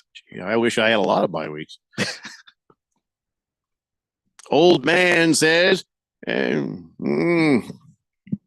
right, Yeah, he confirms my name. He's like, he's giving me instructions. Why, if there's no spaces in your Gmail, why are there spaces in your Gmail? I got you, man. I got you, old man. And he says, no capital K. Wait, I mean, no capital D. He says, I don't know what I'm doing. It's all right, man. I'll crack the code somehow. You're fine. You're fine. Last Optimist says it's curtains for Keon. Well, yeah, I mean, I'm cool enough. I'd put up a curtain or something for you in there. I'm not Gary Jones. Well, thank you. Hefty Lefty says, okay, I just saw the clip of Beetle. So she's reading the quote from Michael Porter Jr. on her computer. Sounded like to me, she was going to finish the word with ets or nuggets, and she caught herself the second she realized she'd switched the U to an I. Not saying it's a valid excuse. Doesn't sound like any kind of excuse. This is what I just watched. It was funny to see Parsons get uncomfortable and Lemon Pepper lose reaction. Yeah, Chandler put his hands over his mouth. He was just like, he's like, woo! And the other guy's just like, oh, we found another one. Cardinal Art says, how about them Cowboys? Whack Prescott's gone. Yep, he's out for the year. Loving that glory hole, Jetta, because you dug it. The thing that's funny with Dak is I thought he was the best player on the team this season. We're about to see how much worse the Cowboys can look, because with Cooper Rush and Trey Lance at the helm, they didn't look like a football team last week. Well, let's see. Not they a professional one. 3 wins, and if they play their cards right, they'll have a new quarterback. Come April. Baker's Cocky Hens also wants the tickets. Is this for ASU, GCU? No. Told you. It's for Sunday versus St. Thomas over at ASU's joint. We don't have any tickets for ASU, GCU. Those are gone. Nobody has tickets for ASU, GCU. On that one. That one's been sold out for a little bit. Unnamed Texture says, I want them basketball tickets, but also these people. What do you mean, these people? I don't remember what I was saying. Whatever those people were, these people are the people I was talking about. Those people. I don't know what you're talking about. Do you remember what I was talking about? I don't remember what you're talking about. No. Show moves a little quick sometimes. You send a text, and by the time it gets read, we've moved on far enough. Hey, we don't remember what we said. Pull the Plug says Europeans have no idea what a good game is, so send them crap teams. I think they figured it out. The thing is, when you start sending teams and building the interest, they start watching the games that they're not getting. I think that they can tell the difference between when they're forced to watch the Giants and the Panthers play football, versus when we got the Bengals and the Ravens. And then you got to wonder, like, why don't we get one of those? Mm-hmm. Yeah, it doesn't take but watching basketball just a couple times football a couple times before you realize what a bad game actually is. St. Thomas, Minnesota, pull the plug. I'm sorry, Hefty Lefty. He says St. Thomas Aquinas, ASU's playing a high school team? No, it's St. Thomas in Minnesota. Why would you assume that? I mean, be a win. That's always good. Well, yeah, but you're not helping your case of making the NCAA tournament if you literally play high schoolers. Like, that's just, I mean, you're playing St. Thomas, so that's not helping you much either, but still. Gamecock says, I just like to interrupt and say the Gamecocks are now ranked. No one can lick us. As we shouldn't. You're right. No one can. All right. Nobody necessarily wants to. Oh, hey, speaking of broadcasters in trouble. So on the other end of the spectrum, and you think if I said spectrum, I'd be talking about Gronkowski. But no, I'm talking about Michael Strahan. He got some heat. So we were watching the Veterans Day show there. My wife being a veteran, and we're watching, and she's enjoying it. And she's like, "Oh my gosh," I'm not going to get into it, but she enjoyed it. And we're watching, and it's like, "Oh, here comes the national anthem done by the military peoples." And so we're watching, and she goes, "Uh-oh," and we'll talk about why she went "uh-oh" when we come back. It's a Daily Blender here on 1580 The Fanatic. Choosing the right candidates for any office can be difficult. My office has lots of drama. I share my office. But no matter what kind of office you have, if you're hiring, you need ZipRecruiter. ZipRecruiter's powerful matching technology finds the most qualified candidates for your roles fast. So, for any kind of office, I'm really going places in my office. count on ZipRecruiter to find the right candidates for it. Try ZipRecruiter for free today at ziprecruiter.com/free. That's ziprecruiter.com/free. Hey, sports fans, this is Dylan Cohen. And I'm Keon Rose, and we're bringing you Beat the Book every weekday from 2 to 3 in the afternoon. So if you want the latest betting picks, advice, and analysis that's sharp as a knife, or at least sharper than Dylan's last pick on the Cardinals. Oh, you've got jokes, huh? Well, maybe you're feeling bold now that your Commanders actually look decent this season. Hey, even a broken clock's right twice a day, right? Well, tune in to Beat the Book with us, Dylan Cohen and Keon Rose, every weekday from 2 to 3 on 1580 The Fanatic. Brought to you by Sport Trade, the newest sports book in Arizona.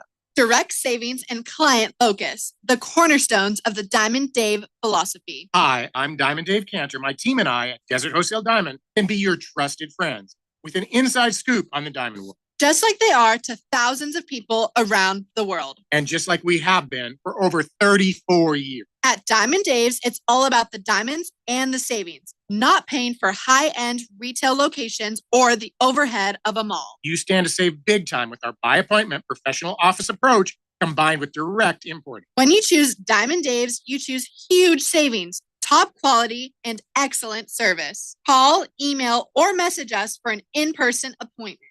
Or sit back and relax for free FedEx shipping anywhere in the USA. Call Diamond Dave at 480-397-2450. That's 480-397-2450. Or follow him on Instagram at Diamond Dave Cantor. That's at Diamond Dave, Kantor.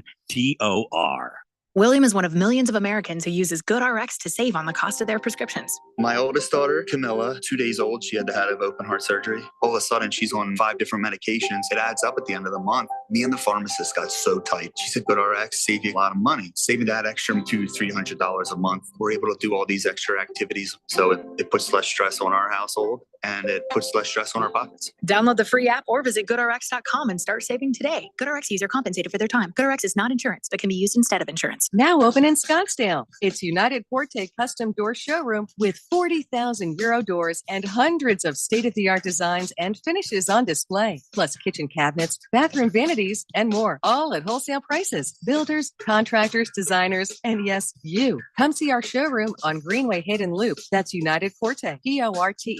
Stop by to see and feel the quality. United Forte Custom Doors. Find us at uporte.com. That's uporte.com. So, what's your favorite thing about sports? The excitement, the action, or the 5-meat pizza and the 6-pack? Bingo. That's what we thought. 1580 and 99.3 The Fanatic, and always on at 1580thefanatic.com.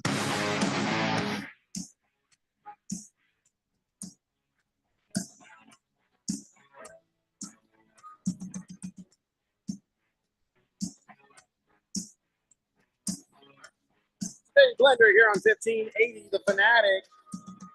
Still taking entries for the ASU basketball tickets. Sunday versus St. Thomas, Minnesota. 6 p.m. game. You get a pair of tickets and a parking pass.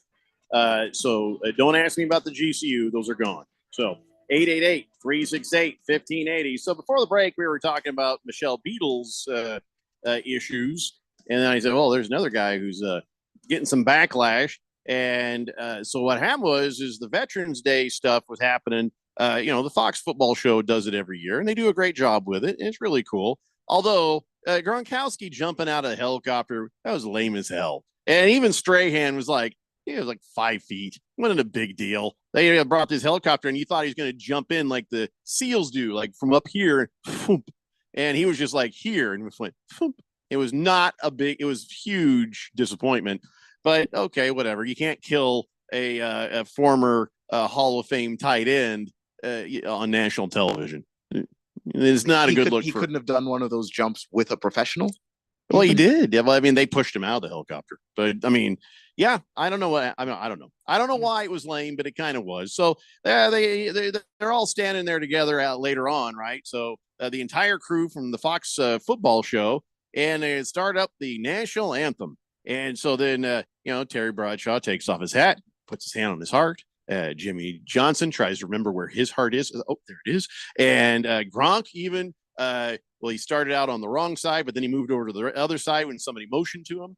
And so but Michael Strahan was standing there like this. He had his hands crossed, and he's there, standing there, he's listening to the national anthem.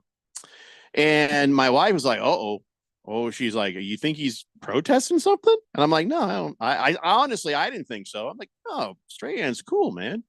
He wouldn't be protesting anything. If he is, he's got a right to. But I mean, he's, I don't know. I mean, I know his family has military background, and I think he's just in the moment. I said, I don't think that this is an intentional thing. Even if it was, that's his, then fine. He would tell you.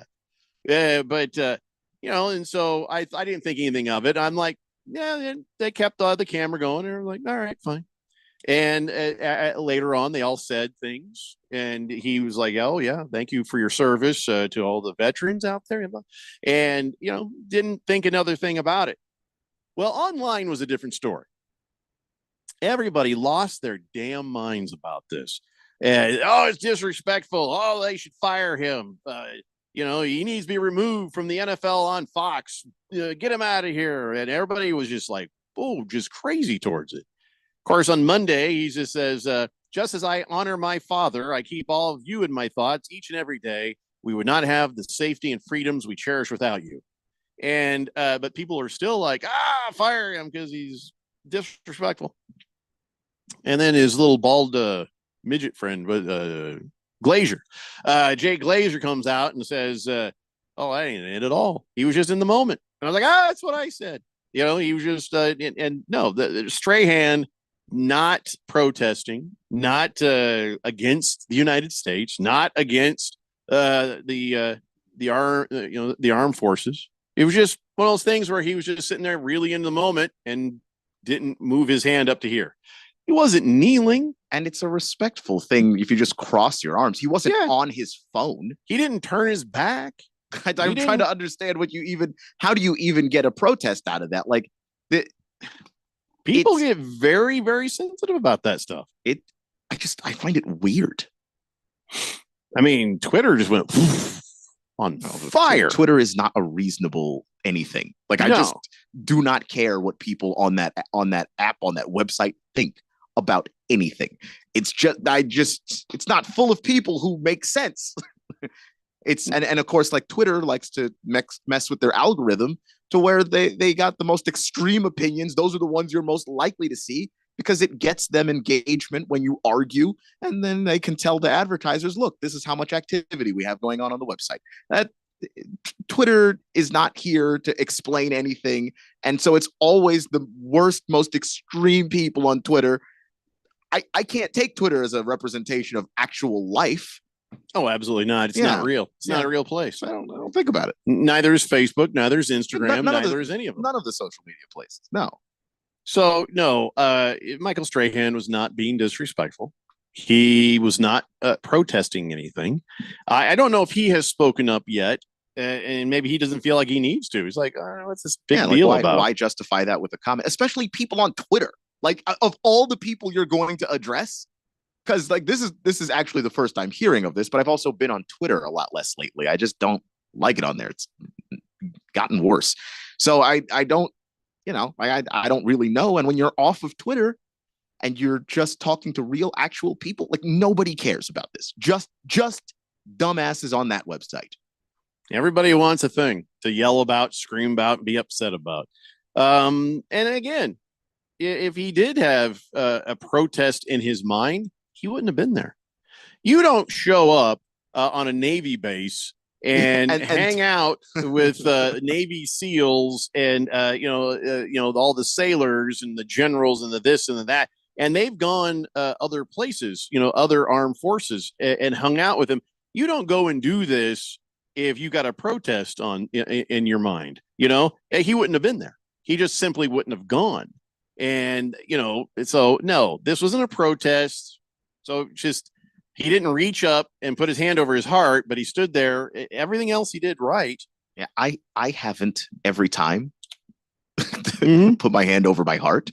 Oh, I've forgotten to take my hat off and been like, oh, geez, Yeah, I mean, it's somebody. Here's the thing: people will poke you in the back. Boom. Oh, wait. Oh, geez. Yeah. Yeah, but it doesn't have to be this dogmatic thing where if someone doesn't, stand there respectfully in the specific way you'd like, that they're suddenly being disrespectful or protesting something.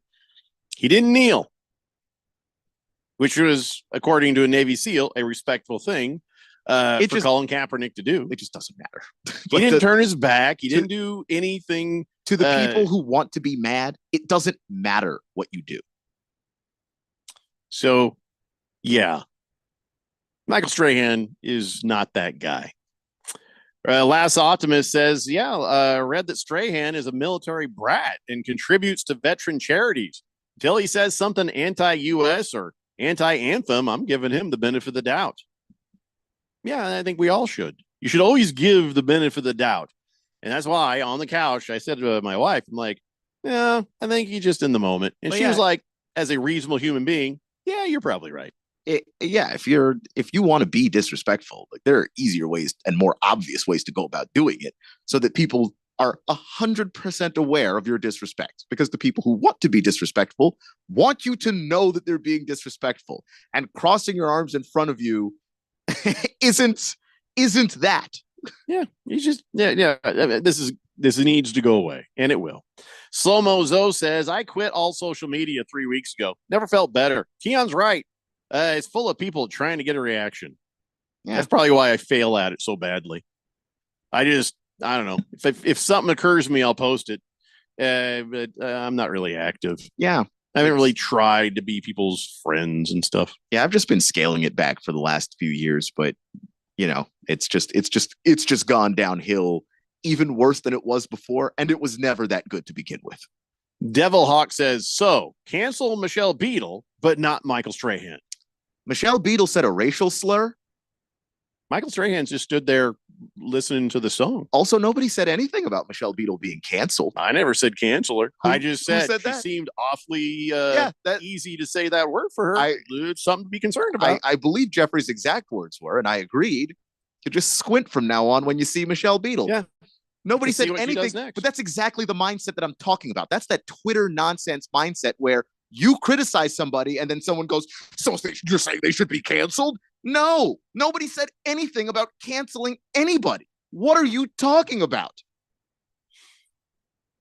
Twitter, X, or whatever crap it's called, says Cardinal Art, is diabolical stupidity. You know who created that app. That man grew up on an army base in Germany in Fort Hood. Parents or veterans. Okay.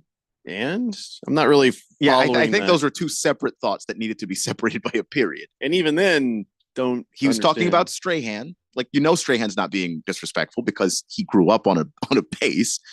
But the app, who owns it, and that's the reason. Oh, why I got you. No, there it is. Yeah. There was no period in there to make the two separate sentences. Right. They probably should have. Strahan.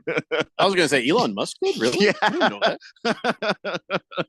Lost Toby says, I'm canceling myself. No one socialized with me till after the holidays. It's easier for us normal people if you stop. No one's saying anything to you online. T-Licious says, so what Strahan did is disrespectful? How about all the morons that scream and yell before the anthem is over? Which is also technically, which is why no one holds it against them. But it's technically, it's the same reason for why, people have, Independence Day, and you've got your American flag, paper plates and napkins. That's technically, if you want to be very pedantic about it, that's technically flag desecration. However, everyone knows what you mean by that. No one's trying to sit there and act like suddenly you hate America because you had an America flag napkin. Jesus Christ, Devil Hawk. He says, just clarifying, Michael Strahan can make a mistake, but Michelle Beadle can't. Wait, have you not been listening to what we've been saying? You need to turn you just upset because he's black and she's white? She slipped and said a slur. We didn't say cancel her. We didn't say fire her. We said, that's concerning. Keep an eye on her.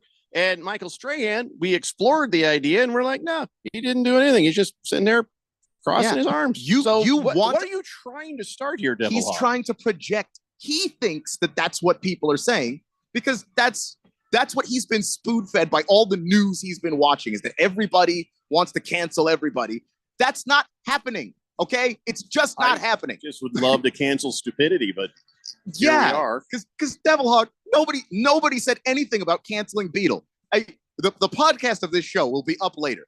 You're welcome to go back and go through every single second, moment by moment, and find where anybody even suggested discipline for Beetle. You should transcribe this show. Just unreal that you made that up so you could be mad at it. What is wrong with you? Is he screwing with us? He has to be. Has to be. I don't even know why. Right. Well, that I can respect. Hopefully that's what it was, because otherwise, all right. 2 hours down and 1 to go. It's a Daily Blender here on 1580, The Fanatic. Mommy, want to play a game with me and Dad? Mommy's not feeling good. You need to vaporize that cold. Vaporize? Yeah, with Dayquil VapoCool. It's Dayquil plus a rush of Vicks vapors. Whoa. Come on, honey. Let's let mommy rest. You guys are amazing. And so is Dayquil VapoCool. Dayquil VapoCool, the vaporizing daytime coughing, aching, fever, power through your day medicine. And to vaporize sore throat pain, try Vicks VapoCool drops. Use as directed. Keep out of reach of children. Direct savings and client focus, the cornerstones of the Diamond Dave philosophy. Hi, I'm Diamond Dave Cantor. My team and I at Desert Wholesale Diamond can be your trusted friends with an inside scoop on the diamond world. Just like they are to thousands of people around the world. And just like we have been for over 34 years. At Diamond Dave's, it's all about the diamonds and the savings, not paying for high-end retail locations or the overhead of a mall. You stand to save big time with our by appointment professional office approach combined with direct importing. When you choose Diamond Dave's, you choose huge savings, top quality, and excellent service. Call, email, or message us for an in-person appointment.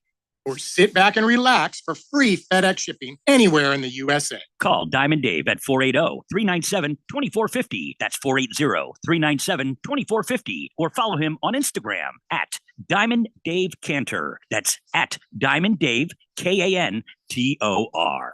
I'm still going for it, even with higher stroke risk from atrial fibrillation and a regular heartbeat not caused by a heart valve problem. Over a 3-year study, Eliquis apixaban tablets reduced stroke risk better than warfarin. And over 97% of Eliquis patients did not experience a stroke. A first stroke occurred in 2.9% of warfarin patients versus 2.3% of Eliquis patients. Don't stop taking prescription Eliquis without asking your doctor. It may increase your stroke risk. Eliquis can cause serious and in rare cases fatal bleeding. Don't take Eliquis if you have an artificial heart valve, abnormal bleeding, or antiphospholipid syndrome. While taking, you may bruise more easily or take longer for bleeding to stop. A spinal injection while on Eliquis increases risk of blood clots, which may cause paralysis, the inability to move. Get medical help right away for unexpected bleeding, unusual bruising, or tingling, numbness, or muscle weakness. Medications such as aspirin products, NSAIDs, SSRIs, SNRIs, and blood thinners may increase bleeding risk. Tell your doctor about all planned medical or dental procedures. Learn more at Eliquis.com or call 1-855-ELIQUIS. In most countries of the world, Porte means door. United Porte Custom Doors, located in the Scottsdale Airport Design District, is now open with over 40,000 European doors, all in stock, ready for delivery, and at wholesale prices. Designers, contractors, builders, and yes, you. Come see our showroom on Greenway Hayden Loop. That's United Porte, Porte. Stop by to see and feel the quality at United Porte Custom Doors. Find us at uporte.com. That's uporte.com. KQFN Tempe. Also transmitting on K257CD Phoenix at 99.3 FM and K240 EU Mountain Hills at 95.9 FM. It's time for the third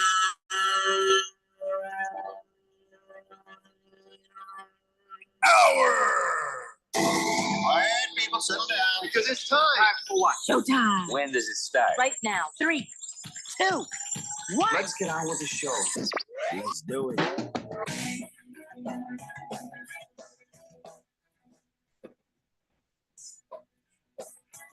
All right, everybody, it's 5 o'clock here on the Daily Blender. And your good friend, radio pal, Jeffrey O'Brien, alongside not Randy White.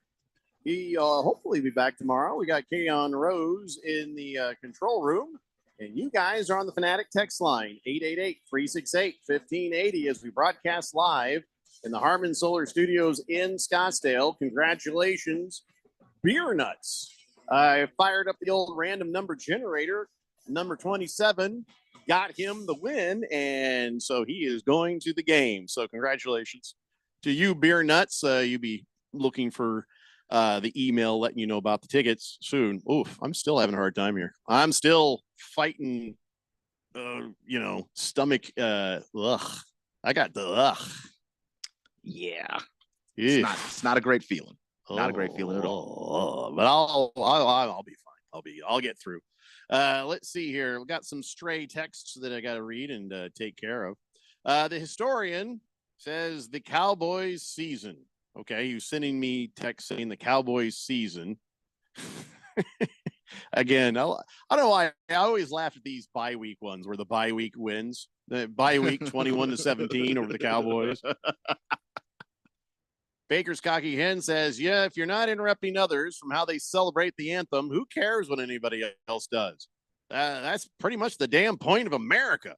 Yeah, I mean, I got you on that. I understand both sides of it.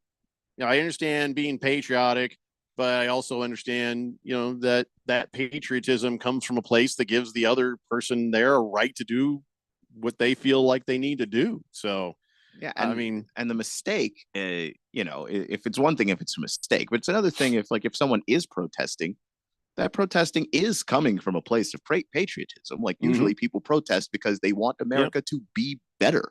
Racial slurs are never coming from a place that's good. I hope that clears it up. There's an issue that we're talking about, and we can't even say the word involved in the issue. That's how bad it is. Bad. Right. So I'm not even doing the A one, which they say isn't as bad, but I'm like, let's just not find out. When you look like me, you don't take that. You don't, not even in my car. There's no music I listen to where I'd be like, if I singing along, guess what? Guess which word I stop at? Yeah, I have that part's not for me. I have white friends that I am genuinely impressed with because they'll rap along to songs and skip that word. I'm so impressed with them that that's just good job because I've never had to. So I don't know how. It seems like it would be difficult to do.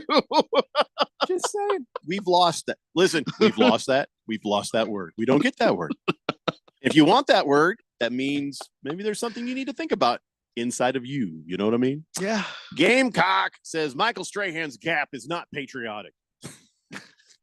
Well, the Gap has its own mind. It's kind of British. Who can say what it really thinks? It's kind of British, I mean, yeah, you might be right, Gamecock. That's the part we should be angry about. Cardinal Art says, what if Strahan was in feelings emotionally? That's a slippery slope there with him, right? And what? I'm sorry, what are you saying? Old girl blasting blacks? I don't think that really is probably the term you want to use there. Is that okay? Lost Toby says, heard you loud and clear, Keon. Burn Michelle on the stake. That nobody said that. Nobody said that. I think that's a joke. Yeah. Which I appreciate, I guess. Moist One says, Michelle Beadle makes me horny. And he goes, not really. Hefty Lefty says, if you want to cancel something, you got to call our boy Chuck McDowell. He'll get you out of that predatory timeshare. Chuck McDowell can get you out of anything. And he doesn't even like lawyers. He'll get off the phone and be like, why did she use that word? I don't understand. That wasn't even context. I was just talking timeshares, and all of a sudden she's, well, I don't know what the hell that was. He sounds like a guy would be okay. Even Chuck McDowell was shocked. Yeah. I'm uncomfortable. Big George says, sorry to hear your stomach's upset, Jeffrey. Did you accidentally eat some dog or cat at Filiberto's? I've never accidentally eaten Filiberto's. How do you act? No. Just not, I don't know. I just got a thing going. I don't know. I walked out of a bar and the Filiberto's across the street appeared to be the only place that was open. That's the only time. And it wasn't an accident. It was a calculated risk. Kitty. Oh yeah. So I did see that. Hamilton Porter. So, this movie coming out that I will never see, Wicked, because I don't like musicals. That's it. That's my reason. Not because I'm like, but the original Wizard of Oz. I don't care. If they want to, do a different version. It's more about the songs for me. There's like my wife's like, well, yeah, but you like the music, man. That was badass though. Seven Brides or Seven Brothers. There was fighting, and there was fighting and singing, and man, it was more manly, right? And but outside of that, I don't. There's very few musicals that I'm paying attention. Ariana Vente is in there singing, and then no, there's no doubt that they can sing. Vente. Yeah. What's her name? Ariana Grande, but I never know which size to get at Starbucks. I think the Grande is the smaller one. Grande's small? That doesn't make any sense. Shouldn't the Grande be bigger? Okay, well, it's an Italian thing. I don't quite get it. And Starbucks isn't even Italian. Exactly. What kind of garbage is that? That was the explanation I got when I asked the guy at Starbucks, and he was like, "Oh, it's just an Italian thing. Venti means 20. It's the 20-ounce cup, is what we're saying that this is." And I'm like, just say large. It's your biggest cup. Just say large. Yeah. And then the next one, that's your medium cup. Just say medium. And the first one, that's your small cup. Just say small. What is wrong with you? Yeah, so Donut Liquor should probably change her name there. But Ariana Grande plays Linda, the Good Witch, and Cynthia Erivo plays Elphaba. I thought that was just the Wicked Witch. But then it turns out that I don't want to spoil this for you, but in the movie, turns out it's the other way around. I think. I don't know for sure. I don't need to know. Don't care. But so they're doing this movie, and everybody's excited. And little girls are going to be like, "Oh, I want the toys. I want the toy." And, all right, fine. So several toy buyers have recently discovered that Mattel printed the URL on the box, wicked.com. And they're like, all right, that makes sense. You get a toy, you can look it up on the website. Problem is, it should have said wickedmovie.com, because wicked.com is a porn site. Oh, no. So, yeah. Somebody was like, oh, Mattel, I was excited after I bought your toy. And when I went to the wicked.com to see more Wicked products, I was met with hardcore pornography. That's unacceptable. I expect a reimbursement.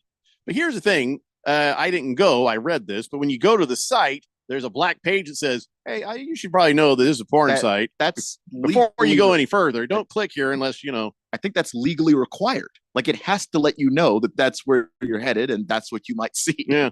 And so this person who's like, I want a reimbursement. Well, you clicked the thing. You shouldn't have seen it. So you get nothing. Some sites make you put your age in. Mm-hmm. Mm-hmm. So it was an accident on the box. And they're like, well, here's your choices. Throw the box away or take a Sharpie or put a sticker over it. Just, don't let your kids see this. And then we're going to fix that on future boxes. So yeah. But Mattel is like, sorry, but you should be watching what your kids are doing on the internet anyway. Right. Well, yeah. If you're keeping the box as a collector thing, just put a little something over it. Don't let them go to the site. Block that site on your home internet. I'm not going to tell you how to live your life, but yeah. But if your kid goes to a website like that and you have no idea, suddenly they're thinking a whole new world. Yeah. You're not doing the best job parenting. Mm-hmm. Just putting that out there. Oh, don't even act like, Keon, that every kid has his own pad.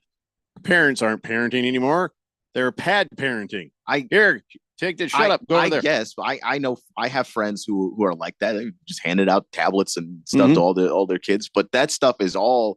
There's very few websites those kids can get to. Right. You just got to do some restrictions on your home internet when it comes to kids. You're going to let the tablet do your parenting for you. Well, at least that's something.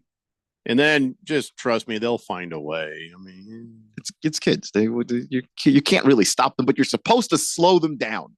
No, Hefty, when I sang that, Whole New World was not spelled HOLE. Oh, really, God. Just stop.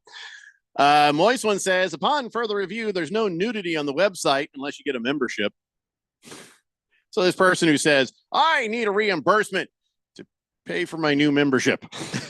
And that foreign site. Lost Toby says, I saw Wicked on Broadway. It was top tier. Oh, yeah, I'm sure it's very good. I'm sure. And listen, that's Cynthia Erivo. She's, oh my God, can the woman sing? Can the woman sing? Ariana Grande. Okay. But yeah, I'm sure this is going to be great. Just not going to be me watching it. sometimes it's like that. Everything is not for everybody. And My that's kids okay. are past the age of like my kids were little and Frozen. So I saw Frozen. Something happened, and I swear to God, this is true. We could only play the Spanish version, and my kids, two who don't know Spanish, still watch the entire thing in Spanish, and we're like, no, this is great. I'm like, what the hell is with this movie? It just, I don't know. It had girls from the ages of like 4 to 14 in a stranglehold for the time that movie was the movie. But it was actually kind of fun to watch in Spanish. Oh, was it? Yeah. I mean, I had no idea what was being said half the time, but my kids did because they're like, we already know it says in English, so it's cool. Oh, okay. Ringless Joe says, you know, it's not for anybody. Jacksonville Jaguars football. No, that is true. There should be a warning label on that. Yeah, absolutely. That's a good point. We made them in Europe watch 2 of those games. I don't understand this joke. Moist One says the wickedly talented Adele Dazeem. I don't understand that. You would have to know who that is, and I'm guessing that that is somebody connected to that website. That would be my guess. I mean Adina Menzel? I wouldn't just. Are you Google doing that? a John Travolta? Is that what you're doing? I don't know. She was in Frozen. Yeah. Okay. I had to look that up. Okay. Baker's Cocky Hens. Moist One throws out a name. I hesitate to Google it.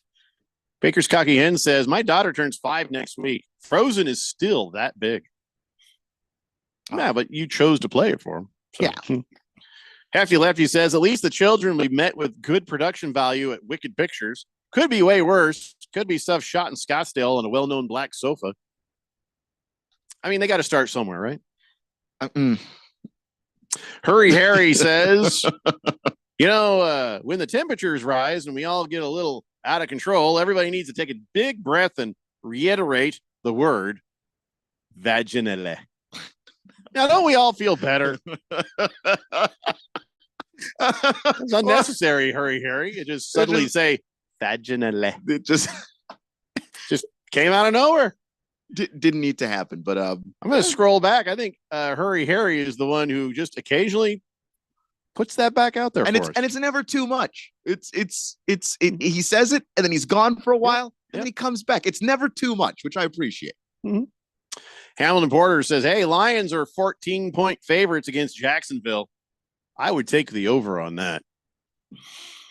Really? I don't know. I mean, the Lions are finding ways to just win any game, and they should stomp Jacksonville. But it almost makes you think, those are the games, right? Those are the games you got to be careful with. I just can't imagine that Jared Goff has 2 of whatever he did last Sunday in a row. You know, I mean, like I think that like the next game you get the Jaguars, you bounce back a little bit against a team that just looks and feels completely defeated. Yeah.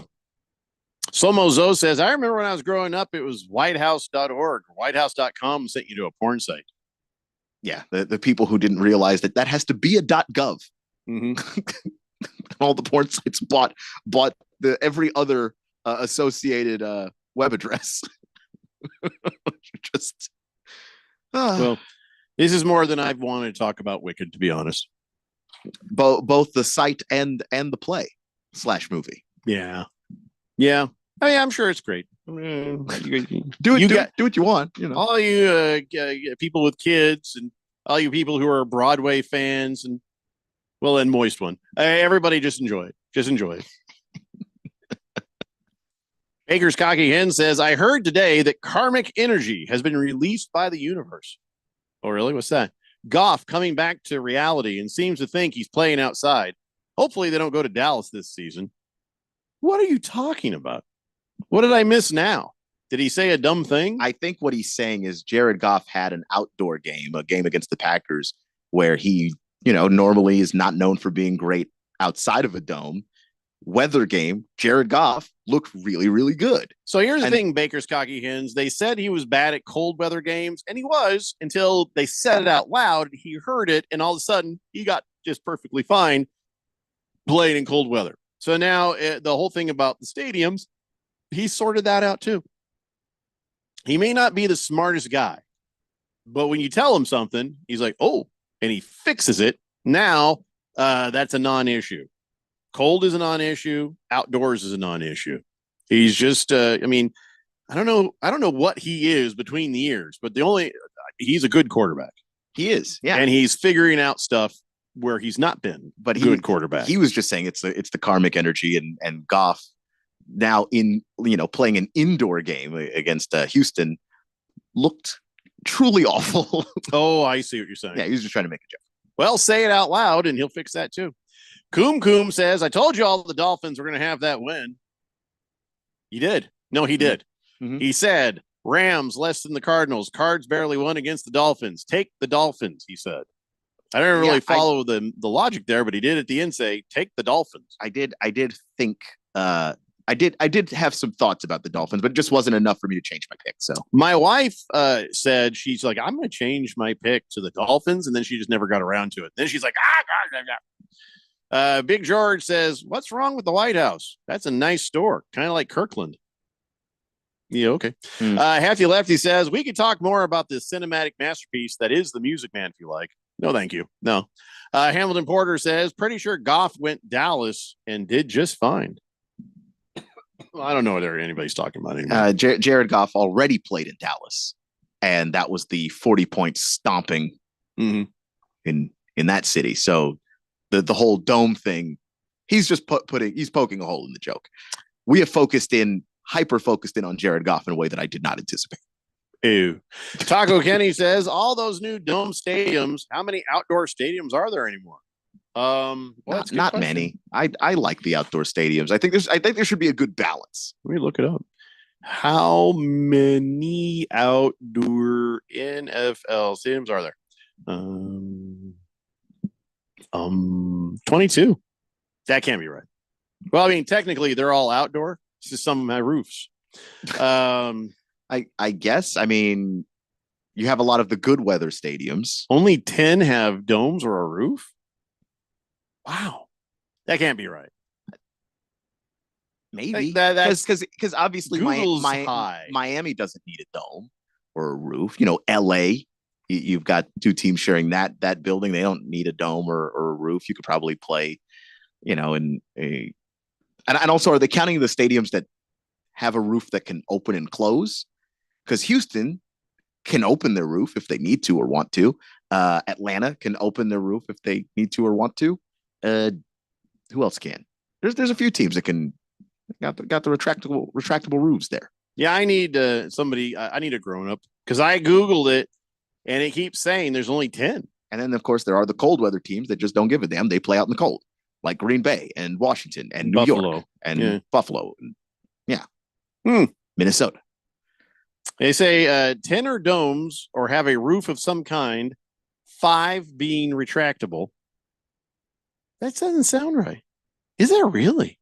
I mean, listen, I get it. There's some places you can get away with it, but there's a lot of places that you just shouldn't. I don't trust myself. Kansas City shouldn't. Keon, you should Google this during the break. I will. Make sure I haven't just lost my Google foo. Because, I don't think you have. Taco Kenny. Ugh. Why have you done this to me? Now I didn't feel so good. Now my head hurts too. Let's take a break. We'll come back. More of the Daily Blender after this here on 1580 The Fanatic. This is Brent Musburger's action update on 1580 and 99.3 The Fanatic. Brought to you by GBank. Earn cashback rewards on every eligible gaming transaction. vsin.com/GBank. Subject to credit approval. Terms and conditions apply. Looking ahead to week number 11 in the NFL, the Philadelphia Eagles will take on the Washington Commanders on Thursday night. A battle of the top two teams in the NFC East. The Eagles at 7-2 have won 5 straight, and they lead Washington by a half a game in the division. Philadelphia with the number 2 rushing attack in the NFL. Washington 4th in that category. The Eagles a home favorite by 3.5 points, -105 against the spread. Commanders getting the 3.5 points or -115. On the money line, Washington is at +160, while the Eagles are -190, and the over-under is at 48.5. I'm Tony Desiri with your VSiN Action Update on 1580 and 99.3 The Fanatic. It's fall football on the Fanatic. Catch all the live game play-by-play, Monday night, Thursday night, and Sunday day and night NFL games, plus the Saturday NCAA football game of the week. It's all right here on the Valley's home for football. 1580 and 99.3, The Fanatic, brought to you by Bet365. Whatever the moment, it's never ordinary at Bet365. Were you uninvited to game night? Do you play board games with the ferocious intensity of an iron-fisted oligarch? Have friends left game night asking, how do you sleep at night? Then you should get a mattress from Mattress Firm. They can help anyone sleep.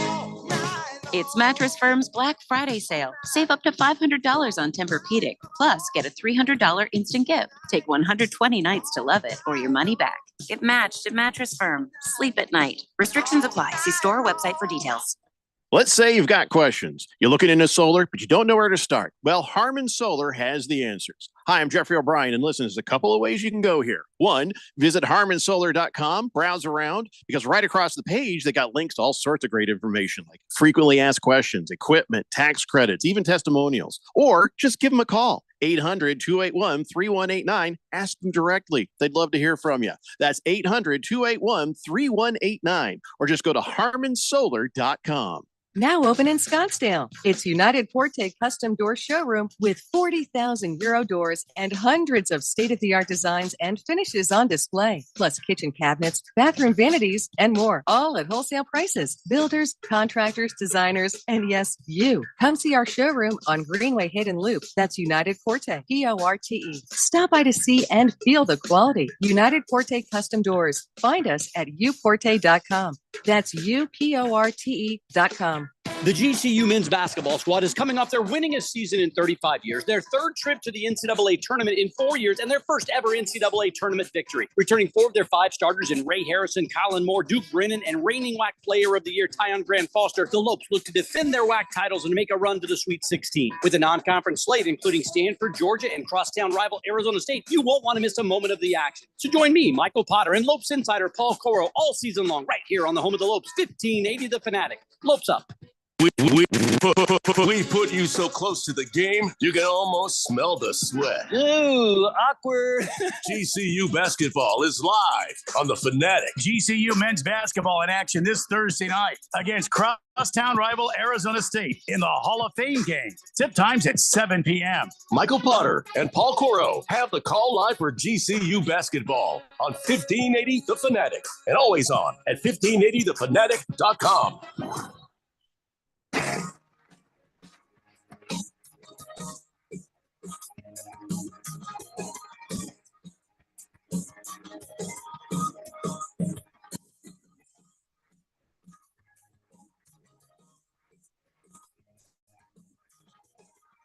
Blender here on 1580 The Fanatic. So what did you find out? Is that fact? Is that true? There's only 10 stadiums that have roofs, or at least closable ones?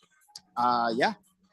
That appears to be true. The 10 teams that are domed or indoor, this includes the teams with retractable roofs, are the Cardinals with the retractable roof, the Falcons with the retractable roof, the Cowboys retractable, the Lions play at Ford Field.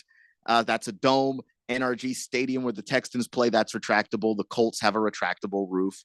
The Raiders are in a dome. The Rams and the Chargers are at SoFi Stadium in a dome. The Vikings are in a dome, and the Saints play at the Superdome. Everybody else is playing outdoors, and that's Baltimore, Buffalo, Carolina, Chicago, Cincinnati, Cleveland, Denver, Green Bay, Jacksonville, Kansas City, Miami, New England, New York, the Giants and the Jets, Philadelphia, Pittsburgh, San Francisco, Seattle, Tampa Bay, Tennessee, and the Washington Commanders. You know, if I don't want to tell people how to live their life, but if I had an NFL team and we were going to get renovations or a new stadium, I don't care where I'm at, I'm getting one with a closable roof. Because it started raining on the Cardinals a couple of weeks ago, right? And they're like, crap, well, the weatherman said there wasn't going to be rain. Where'd that come from? And so it took them a few minutes. I don't know how long it takes to close the roof at State Farm Stadium, but they were able to do it at least. Yeah.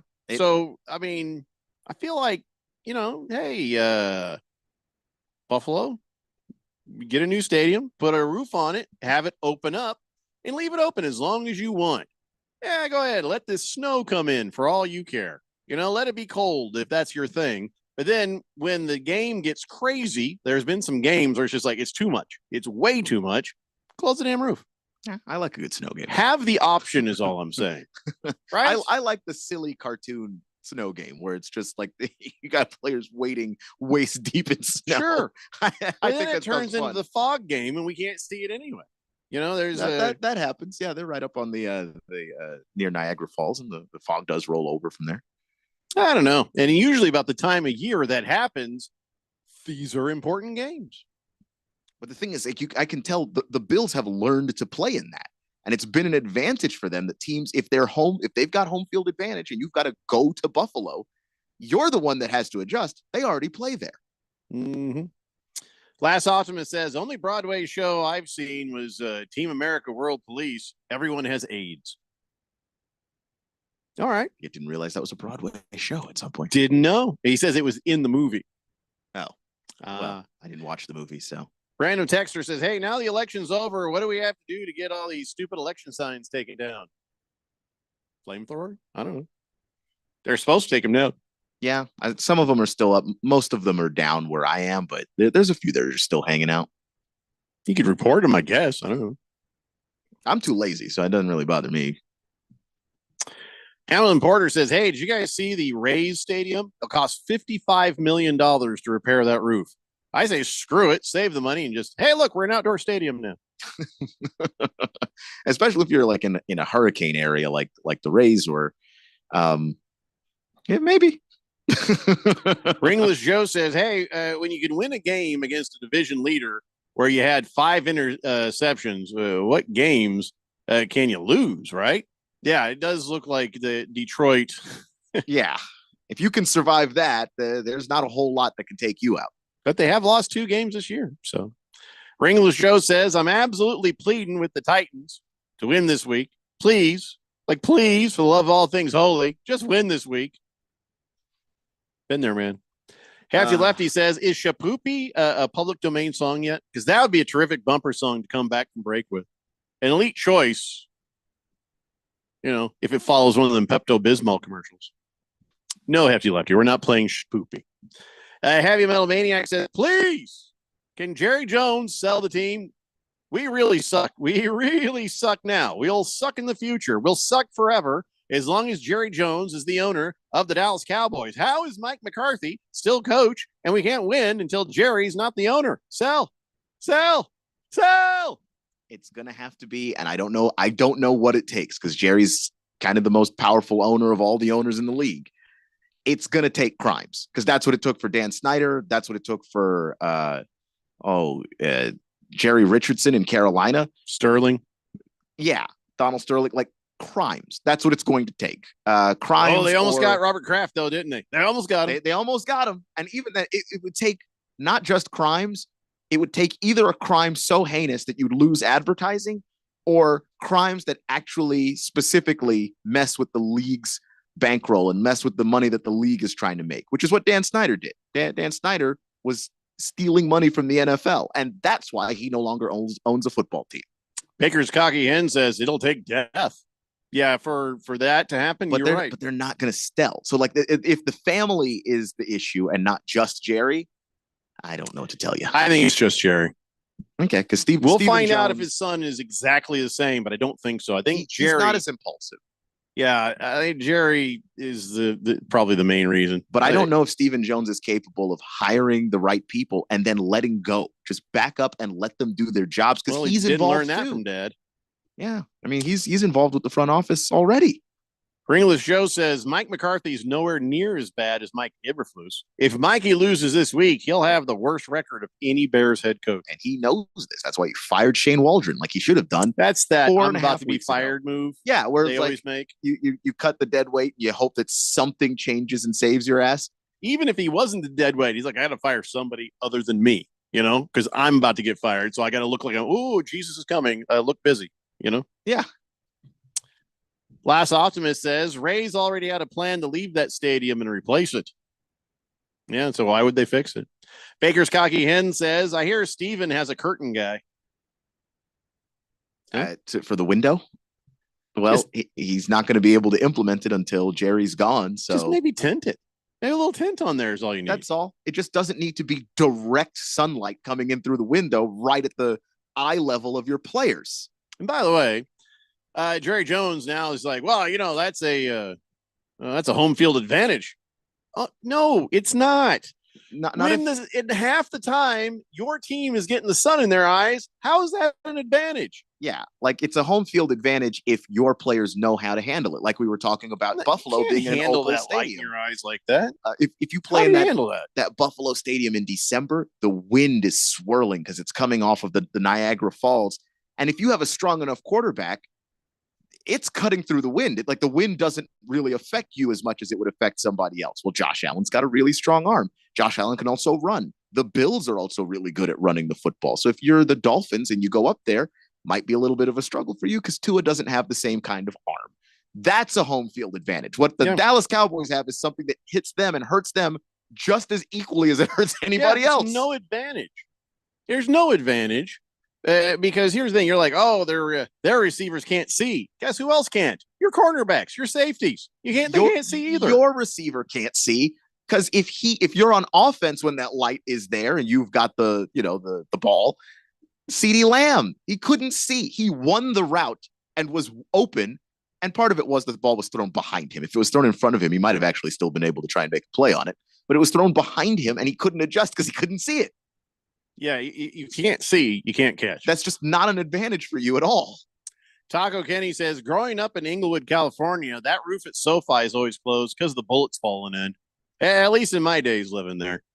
No, I think that's just because it's isn't it like a translucent tarp and it's only open on the sides? On the sides, yeah. So it's still considered at least a covered stadium. Unless it's Kevlar, Taco Kenny, that thing will be Swiss cheese here in a couple of years. Because that neighborhood has not changed. I'm sure it will. They'll do what they always do: forcibly move the people who are living there out and gentrify it. It happens. And when you build a stadium there, there's no way that's not the plan. Well, that which doesn't solve any problems, by the way, because now a lot of people who weren't involved in any crimes don't have a place to live. And then the people who are committing crimes just go somewhere else and do it there. You're not helping anybody with this, but here we are. So did you see that ball boy for Texas Tech? What he did with the Sanders kid? Did you see that? No. All right. So here's what's going on. I'm not, I think it was a touchdown or something. I can't remember what it was, but during the game, Shedeur Sanders, I had the ball and it was a scoop and score. That's what it was. Right. Shiloh Sanders had the ball and, he's a safety for the team. It's not just Shedeur Sanders, right? Mm-hmm. So Shiloh Sanders has the ball and they're like, yay, they're celebrating in the end zone like they do. And there's a scoop and score. And as he's walking by, the ball boy pops that out of his hand. Like he's like, give me that ball. I need that ball. And takes the ball. And then Shedeur comes over and he's like, hey, what the hell's going on here? And so the Sanders brothers were just like in this guy's face. And so it's like, well, okay, hold on a second.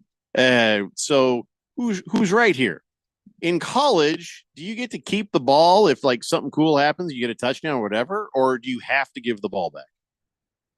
Because I can't understand why this ball boy would come over and pop that thing out of his hand like that. He did that because he was mad. That like he was the Texas Tech ball boy. No, okay, fair. And that atmosphere in that game. Did he have the right? No, I don't think so. So there's no rules. If first off, if Shiloh wanted to give the ball to anybody or he would give it to the official. He wouldn't give it to the ball boy. The ball boy in no way needs to be involved in this at all. He was wrong. He's just wrong. He's just completely wrong. Like if anyone's getting the ball back after that play, it's the official, and then the official will give it to the ball boy if he wants to. Even Bucky Sanders was in street clothes. Like the entire Sanders family came over and we're ready to fight this guy. And then luckily he just shut the hell up and didn't give him any more trouble after that. So you see somebody threw a tortilla on the field during that game. Why would you throw a tortilla? I don't know. Shiloh Sanders just just threw a tortilla at him. And then he or maybe not at him. It was just thrown to the field, and I think it just landed near him. And then he picked it up and just stuck it in the back of his pants. Like, I'll just hold on to this until the play's over. I might get hungry later. Yeah, like the ball was just being snapped. So he was like, let's just get this off the field so it's not an issue. Who throws a tortilla? Yeah, it was just a nothing on the tortilla, by the way. It wasn't like there was vegetables or meat or anything that fell off. It was just a tortilla. Yeah, not even a burrito. Yeah, not a taco, not an anything. It was just a tortilla. By the way, did you know that the Buffaloes are 7-2? Yeah. What the hell? They've been very good this year. They've been very good. They won some games that I didn't think that they could win, and then they got the ball rolling, and they haven't stopped at all. I'm surprised. But hey, it was a great story. And then you've been saying how good Shedeur Sanders is. He's amazing. He's gonna be a top 5 pick. Florida Mustard says, as much as a clown show of Colorado is, a total effing clown show, Ball Boy adds to it, being a bitter idiot. I think we've lost college football. I don't think so. That's actually one of the most college football things I've ever seen. Yeah, you're probably right. Like college football, I don't know, man. Like, if you've ever lived in a town where all they have is college football, those people are crazy. And that includes the people who work for the team. That Ball Boy that's the most college football thing I've ever seen. He's a hero now, I bet, for Texas Tech. In Lubbock? Yeah. It's Lubbock, Texas. He's a made man. Don't have anything else besides the Red Raiders. That's all they've got. Florida Mustard says, Keon liking Colorado is nuts. Bring Ralph back. Dude, I was born in Colorado. Colorado's a nice enough place. What's your problem? I don't have any opinions on the state. I've never been there. But this team is 7-2. What do you want me to pretend like they're not good? They're good. 7-2. I've watched them play. The clown show is winning, Florida Mustard. Yeah, I hate that they're a circus off the field. I still think I don't like that at all. That just doesn't make me feel good as a fan. But I can't deny that the team can play, and there's no reason to sit there and act like they can't just because I don't like the way that they move. Devil Hawk, what the hell is wrong with you? Oh boy. He says justice for Ball Boy and Peanut the Squirrel. Okay, I agree. Peanut the Squirrel should not have been killed. But Ball Boy was wrong, dude. The Ball Boy was wrong. It's not his place to try and take the football. He was just being bitter and a sore loser because that's what happens when you're losing. And don't worry about him. All the Texas Tech people are probably like, you're my hero. And I'm not about to sit here and start defending the Texas Tech Red Raiders. I do not like that school, and I do not like that city. Kiss the Cook says, Jerry's a vampire. We need to drive a stick through his heart and wrap garlic around him afterwards. That'd be murder. Back. That would be murder.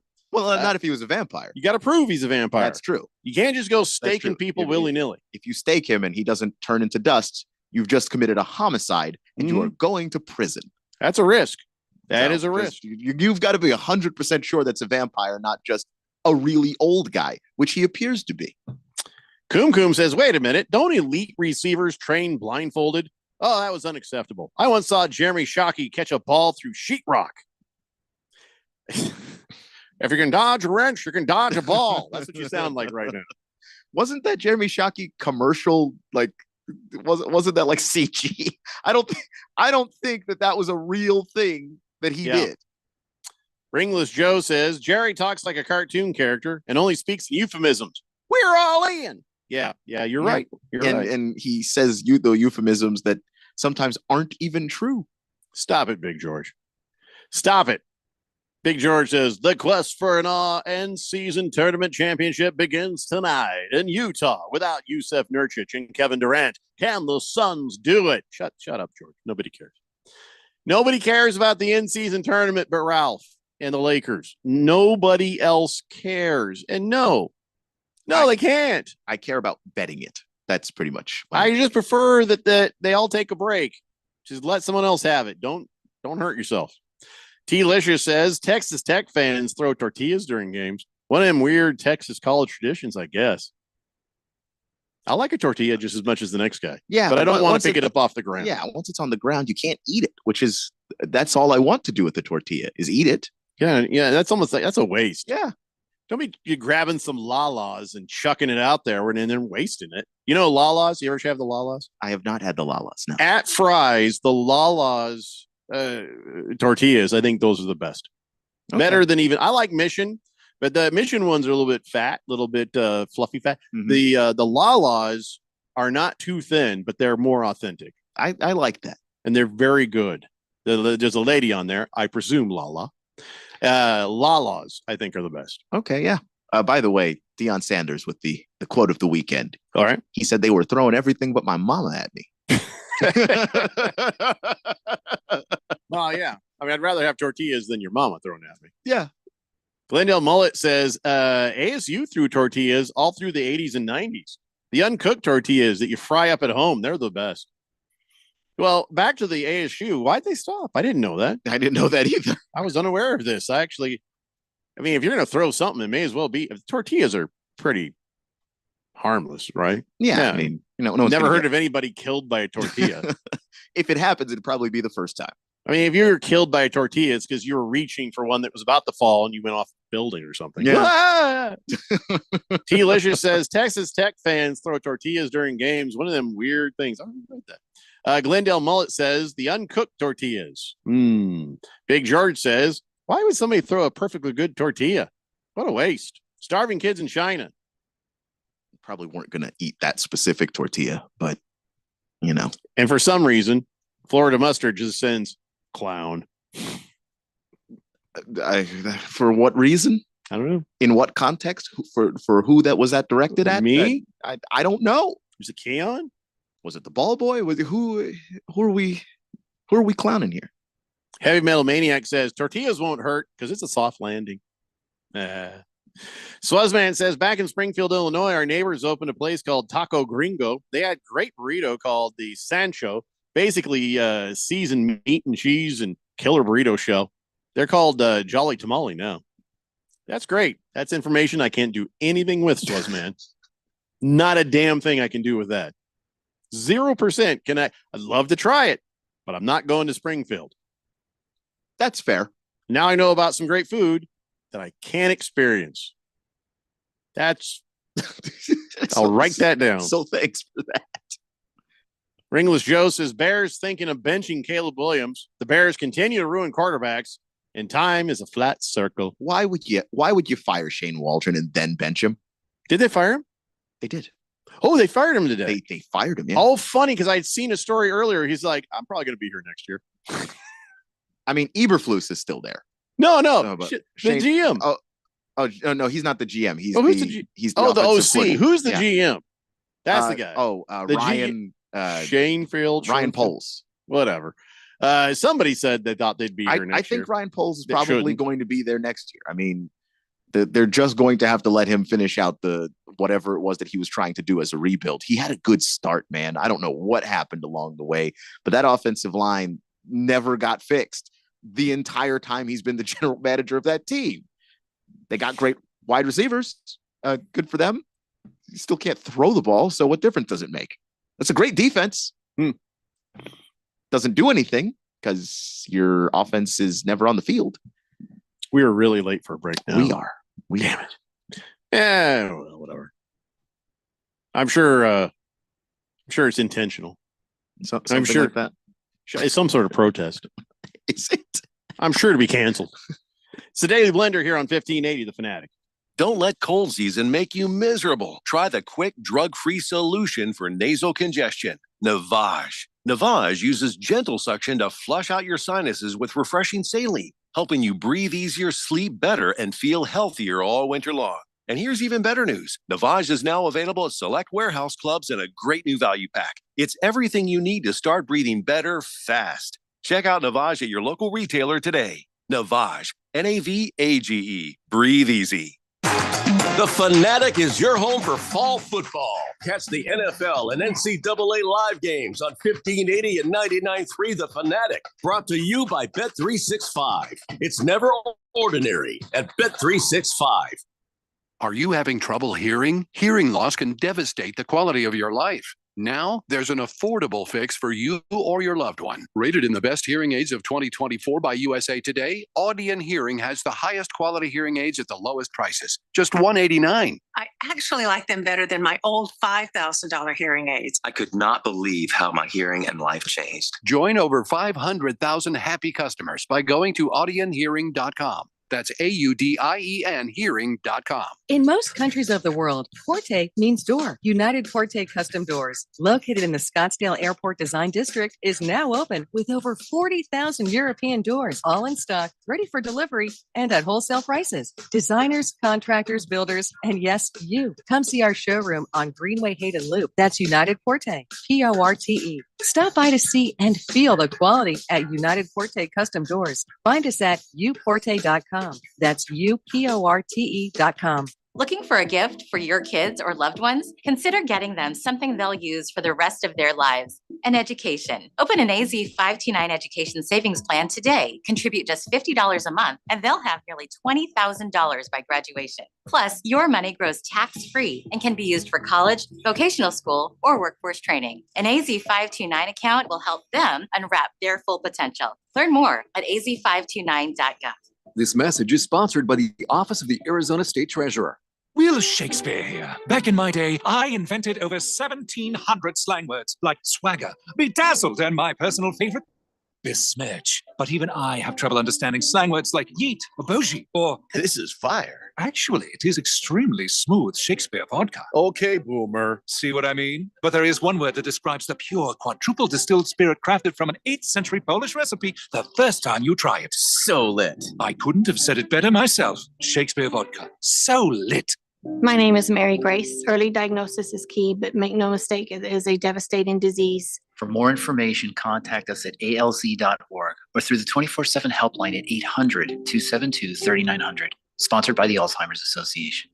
1580, The Fanatic.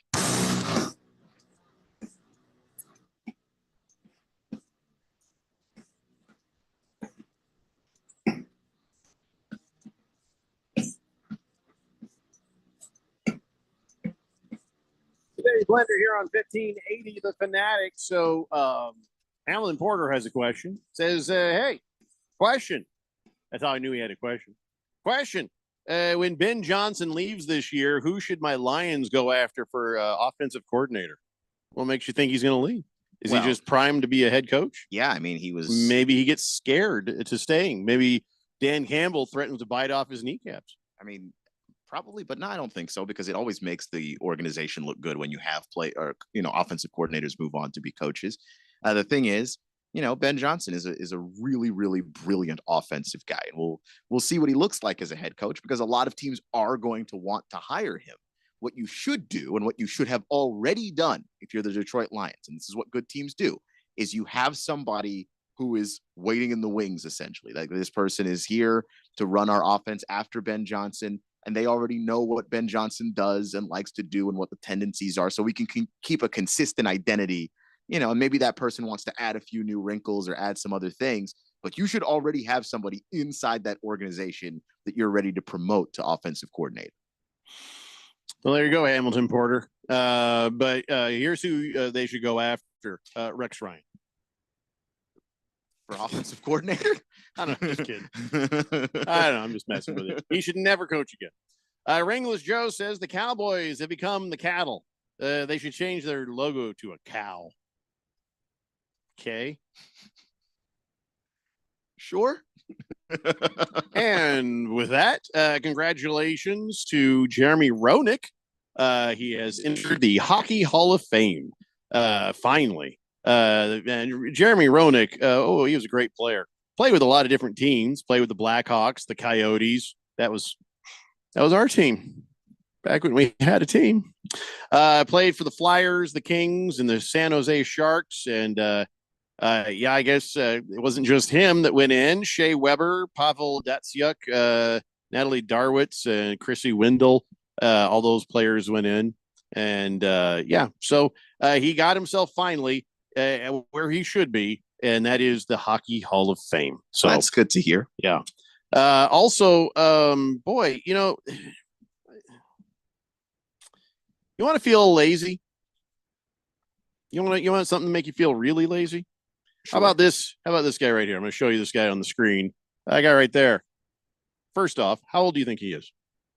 I don't know, like his late 70s. Yeah, that dude is 88.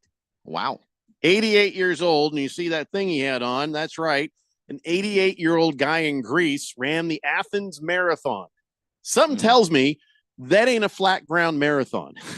That would be my guess as well. Even if it was, I don't do that anymore. So no. 88-year-old guy ran the Athens Marathon and improved his time from last year. He finished. And improved his time at 88 years old. Wow. 6 hours, 31 minutes. And his message to people is anything's possible if you just want it enough. I don't want to do that enough. Yeah. I so much don't want to run any marathon enough that it's possible.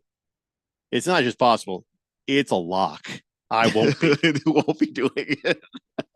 My wife, I'm losing weight, and she's all like, "Hey, maybe when you lose some weight there, you want to run a marathon?" No, no, I don't. I got a rule when I go to the gym, which is that I don't do anything that makes me hate going to the gym. The cardio I do is slow. I'll be on that bike for like an hour. That's all you need. It's mosey. It's slow moving. I'm not doing this quickly. It's not happening. Yeah, it's enough for the health benefits. Just take your time.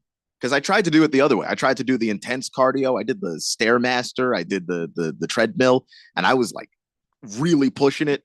But what's the rush? Then I hated it. I would find myself making excuses to not do it when I went to the gym. Like, no, let me just do the thing that I can actually know that I'll be able to repeat doing every single day. That's just not me. If you're the marathon person, like my mom is a marathon person. She likes to run marathons. I don't know why. She does. I used to run with her. I no longer do. And I won't be doing it again. Devil Hawk says, when I'm 88, the only thing I'll be able to do is for 6 hours is get an erection, not run a marathon. Very impressive, though, those Greek men. Man, if you get an erection for 6 hours, you're in the hospital.